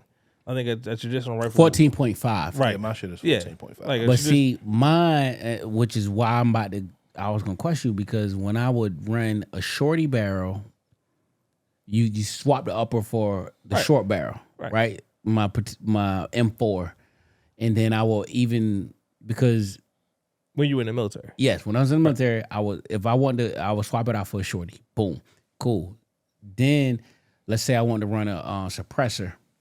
That doesn't count for barrel size. No. So the barrel basically 'Cause it's not welded. It's around. Has to be I want to say welded. like 8 or 9 inches. Yeah, Yeah. Even without a suppressor. So You had a technically, if I short- had a pistol lower, that would be considered a pistol. If that upper matched a No. why? No, because if you had a rifle stock, it was considered a short barrel rifle. Okay. It was controlled under the NFA Act, the National Firearms Boy, good. Act. This boy good, boy. This I ain't boy good, This but I boy follow good. that shit because I carry that shit, so I gotta know it's legal. All right. It's for a lot, because like during COVID, I told you guys I carried my rifle in my car, and I had to know that I can carry my rifle legally as a pistol because we considered it a pistol. So in Maryland, you can't carry a rifle legally. You can, Loaded? No. no, So you can hang, but can you do like the white boys, like hanging their shit in the back? no. Okay. So this ain't one of them. But things it's where not. It's not as bad as like. It's not as DC? bad as carrying like no, you can't carry shit in DC. No, I know that. But it's not as bad as carrying like a pistol, having a concealable weapon is different than carrying a rifle. Less. Worse. Worse. Less worse or worse? Worse. Carrying a pistol is the crime for carrying a pistol is worse than carrying a rifle because the concealability of a pistol. So let's say, all right, just for the sake of argument, let's say I get pulled over with a pistol. It's in a man purse in the passenger seat, and I tell him I got that. Let's say now the same question. I get pulled over and I got a rifle in the back of the truck. Which one is worse? Are they both the same? Pistol. Even though it's not on my person, he put me on. I'm like, yo, it's in this bag. So like, if you don't have a carry permit, but like, I ain't so, carrying it. Doesn't matter. What if I'm lying and saying I'm in the middle between I'm going to my baby mama house where I lay my head, so I'm taking my pistol with me, but it's in this bag over here. It's up to the police to believe that shit. Is it loaded? No. First off, it no doesn't matter. round in the chamber. First, it doesn't even matter. So if that's the case, it has to be in the trunk of your car, in a lockbox, in a magazine. So the magazine got to be separated. There you It go. needs to be in the. So your magazine should be in your glove compartment, and the gun should be in the back. So now at that point, if you trying to hit him with the finesse move, it's up to the police to say, Yeah. all right, say less. Yeah. Got it. All right, say less. Hopefully you read between the lines, our listeners, and what we just talked about. All right, closing thoughts. This nigga on sneaker raffles, but I was looking at or is there any pressing issues? I about this, Because Willie Brown always like, you'll never ask them if they got anything they want to ask. All right, do you got any? the actor strike has ended. I heard they're about saying that. The actor Jamie strike Foxx. has- Jamie Foxx finally. You ain't watch it. Nell and his wife watched it because she had looked as because them niggas do not watch the same stuff, and I put them on. You and Jimmy should watch. This is Amazon Prime. It's this TV a movie called The Burial. True story. Amazing. Jamie Foxx and the nigga who the white nigga who played in Didn't he say he was going? He played I in know. the FBI movie. FBI movie.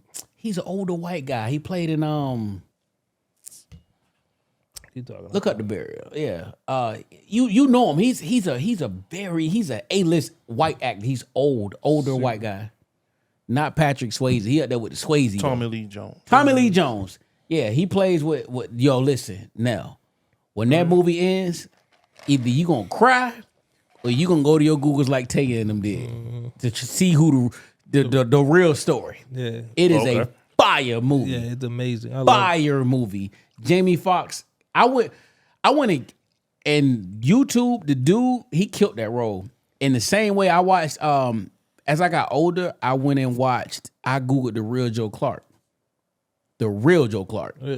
I could see why they tried to like buffer him or hide him. Yeah. He was a very smart, well-spoken. Yeah. He was really like, he was that guy. He was like, he act just like Morgan Freeman did, Yeah. but he was he was more well-spoken. Yo, you know the girl So- in there is Jesse Smollett's sister. Sister, yeah, I the ain't know light that skinned Journey. chick. I Yeah. never knew Journey was his sister. Yeah. You know, she's in Yeah. the TV shows and Yeah. shit. I and never she knew mad. that. She's young too. Like 37. Yeah, a little Yeah. light skinned thing. 37. Boy, I used to. Yeah. Yeah. She been around for a while, man. Yeah, 91. Yeah, she was on Disney and a few other She movies. was on a whole bunch of shit. Rosewood, Redwood, whatever it was, she was in that. Yeah. Great Debater. She was in Yeah, Temptations. Jesse Smoove, yeah, sisters out there, remember that boy. shit. Yeah, Yeah. yeah. Night Lights. She's always like that. Any other pressing so, issues? I mean, with the writer strike deal, I mean, they straight a 3-year deal. Did they? What about streaming? Did it say anything about streaming? It doesn't say. So the agreement arrives after 118 days. The actors of all walks have been on the picket line demanding a checklist of changes, one of them being royalty payments. As the world moves further into streaming era, many actors have not been compensated appropriately for their work. While the specifics of the deal have not been made public, it has been confirmed that it will reopen Hollywood and its production, which have been halted due to the strikes. It is also being speculated by several outlets that many of the actors' demands were met, including base pay increases, better health insurance, regulations for AI, and much more. Yo, mute up real quick. Shout out to Princess. We getting P Valley, baby. And they say P Valley is coming, baby. And they say it right here. In addition to the actors, the writers' guy was on strike over matters such as AI concerns and compensation as well. Their walkout ended in September with a separate deal of their own. Shows such as Euphoria and P Valley were pushed back as the writers struggled to make a deal, so they will be back. First off, You was not talking like that just 2 minutes ago. you really wasn't, but it's all good. All right, man, close the thoughts. What we got? I got one. I actually been sitting on this for a couple weeks. Oh, man. shit. Let's And go. Here's the shit, right? Here's the shit. And it's, let me set the scene, man. So, like, we work in an industry where, like, a lot of folks, they get really invested in their jobs. And they get so invested that they go in there and they think that's all that matters to them. And then the people around them. And they go to work and they so frequently think that this is all that makes them, right? So, they don't care who they crush or diminish while they're at work. So they go there trying to be someone, right? They go to work to be somebody. And it's like you go to work, you do all of these things, you step on people, you make a bad name for other folks, untrue or truthfully, it doesn't matter. But you fail to realize, like, you do all of this to be somebody there, but outside of work, you ain't shit. You ain't nobody without your job. So the point I'm trying to make here is, like, don't be so invested in a small piece of your life like work and forget that outside of your work, you need to also be somebody. Be somebody outside of work. You strive to be somebody at work. And I always say, like, you might be somebody at work, but I'm somebody outside of work. You know what I mean? I got more than this. Than it's just this 8 hours. I barely put in 8 hours. You know what I mean? There we go. You know what I mean? Like, you do all of this shit at work. Get your panties in a bunch while you here. All right? And then you go outside and you ain't nobody. You don't have nothing else. That's all you had. And you make everybody else uncomfortable for that time of period that you are there. So that's my closing thought. Be somebody outside of work. That nigga probably got the best closing thought of the Yeah, year he on that one, boy. Goddamn, boy. one. Our money, yeah. That's a good one. quarter. For me, so I follow this guy's name, Shoe to the Woo. Shoe to the woo. Shoe to the Woo. Why that sound familiar? But keep on. I start following him because of his sneakers. Like, his sneakers crazy, right? So now he gambles. He gambles a lot. He's a professional gambler. He always plays baccarat. So he shows wins, he shows losses, and he has he has a strategy. He loses no more than $2,000. Now this man will go into the casino, play $600, he'll win $10,000, $12,000, $15,000. So people always ask, like, man, how do you be winning so much and this and that? Like, man, you're lucky, you lucky. And he was like, it's not luck. He's like, one thing about me that I always stay positive, no matter what. He's like, I'm not a negative thinker. He's like, I don't like negative people around me. I don't like negative energy around me. If I'm playing cards and they like, oh man, the deal is cheating, the casino cheating. He's like, I get away from those people because they're bringing me negative energy and I don't want to be around that. And I had to think to myself, like, I know I have my times when I get upset at work or life or anything like that. And I be like, man, I got to get out of that negative state. So nothing is ever going to be good for you or happen good to you or for you if you're always negative or in a negative mind frame. So if you in a funk and trying to get out of funk, even if you want to go to the casino and get you a couple dollars, if you want to hit that FanDuel, that parlay, you got to be positive in life, period. You just can't be positive that day, that hour, that second, just because I just want to win some money. You got to be positive in life to help for growth and everything else. So that shit sound like the voiceover for like one of them YouTube videos. Niggas like, yo, you gotta stay positive, baby. As you blend this fade in, you gotta open up the two guard and the level all the way open. But you know what? Because it's all the way open, it means you gotta all be all the way open in life, and you gotta accept things. And yeah, man. I used to like that with the black screen. You know what I'm saying? It's like right. You put up, you went over top of it. I mean, I just listening to yo, I just was thinking about that shit like. You gotta be positive in life, man. Nothing is gonna happen to you if you're just fucking negative. Nah, I don't think so anyway. All right, so here's my old lady got some badass kids. Just some motherfucking spoiled ass rich kids, nigga, yo. So I mean, it just got me to thinking like how I raise my kids and shit. So your child's manners and work ethic say more about you as a parent than how well or fly you dress them. Mm-hmm. Very true. Huh. Yeah, yo, hold on. Where my Rick Ross at? Yeah. I don't even. Do I still got that shit in here? I don't. But man, here you go. Yeah, yeah. That's right. That is very true. Yes, sir. That is very absolutely, man. I seen some fly bad kids, and I'm like, you don't deserve none of that shit. None of that shit. On that note, man, this is JFP episode 189. Next week, 200. Listen, we are going on vacation for Thanksgiving, so it'll be I got the playlist has been ready for fucking months. This has been ready, but we dropping the playlist then. The Nell thought we was off this week. No, sir. no, the fuck we not. Yo, I might just come sit down here one day and pub by myself, yo. Niggas pull it. Hey, I told them. Nigga, why be wanting y'all niggas to pull up? I might just kind of just sit down here. Yo, it be talks with Tay, yo. Maybe we go live. Nigga, just message me and say, yo, I'm pulling up. I could come. I could come with 8 to 10 topics easy. Yeah, that's hard. We just sit there and bullshit. Yeah. Say less. So on that note, man, this is JFP episode 199. I am gonna close the pod off like this. Let's get it. New K-Cap in your phone. Song called Young and Free. Let's go. Welcome to the Jay and Friends Podcast.